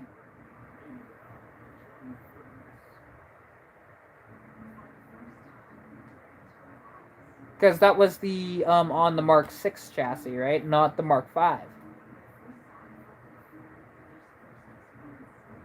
Which, like, in the Mark 6 wasn't as nice as the Mark 5.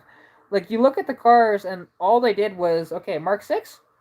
Okay, we loved the Mark 5 and we just want to shrink you. And the lines just weren't, they didn't look as good when you made it smaller.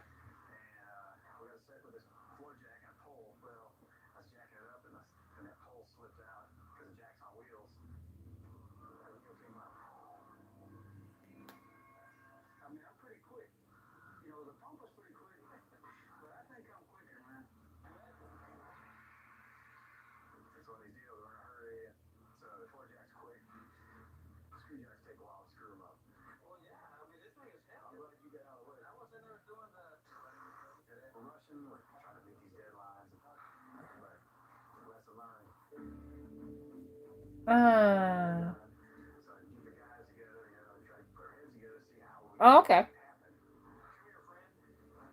For some reason, I thought they only did that on the Mark 6. Okay. Apologies. I've only ever seen the Mark 6 Versailles. So, there's that. I've never researched them because I never cared enough, but because like the Mark 5, frick, they had so many different variants of the Mark 5. Brutal. Yeah, because they had the Diamond Jubilee, they had the Mark Cross, they had got so many different variants of the Mark 5. It was brutal. Cool, but well, see, now I need to look. Okay, what is a 77 Lincoln Versailles look like?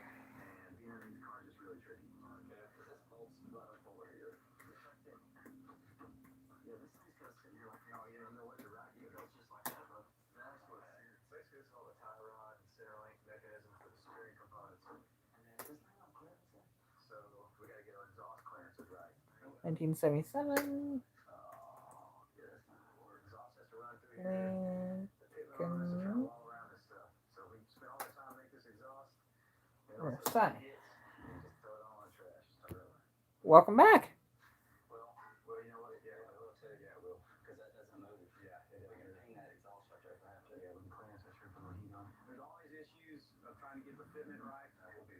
Okay, the Versailles was made from 77 to 80, so I was correct on the 80, but that's the end date for it. Okay, I didn't know that. I know somebody that had a. Well, actually, I know somebody that had one.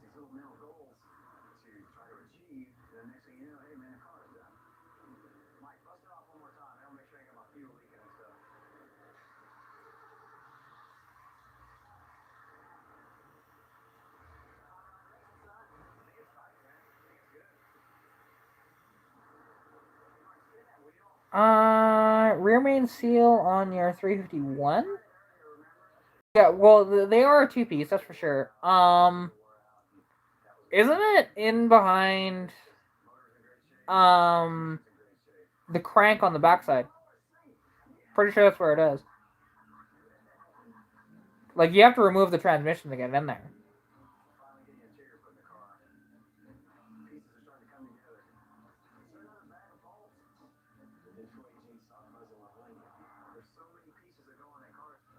I could be wrong on that, but I'm pretty sure that's where it is.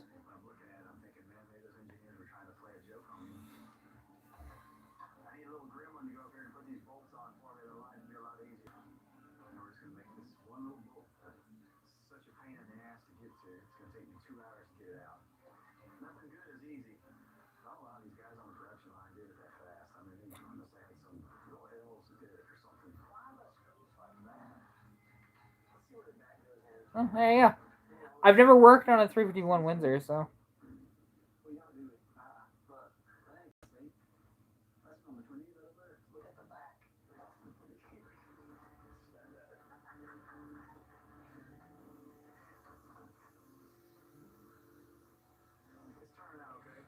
Yeah, I mean, well, you had that motor out a couple of times, so.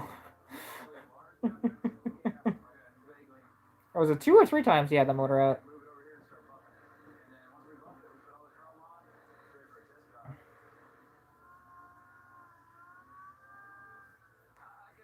Because I wondered if you were ever going to get to the point where it was actually good again.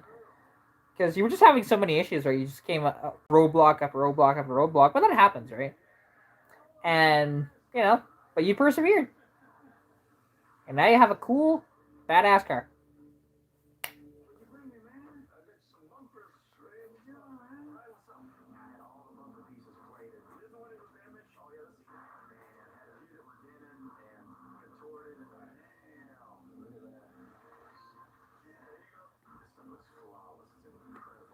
Oh, my dad messaged me asking for ibuprofen. So that means I didn't read his message until now.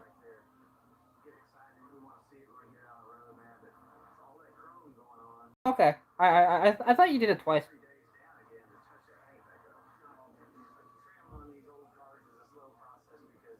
Yeah. But actually, because my dad is asking for assistance, I'm gonna have to end this live stream here. As much as I don't want to, but I'm not gonna take you guys with me, and especially when I don't have an interior light in my car.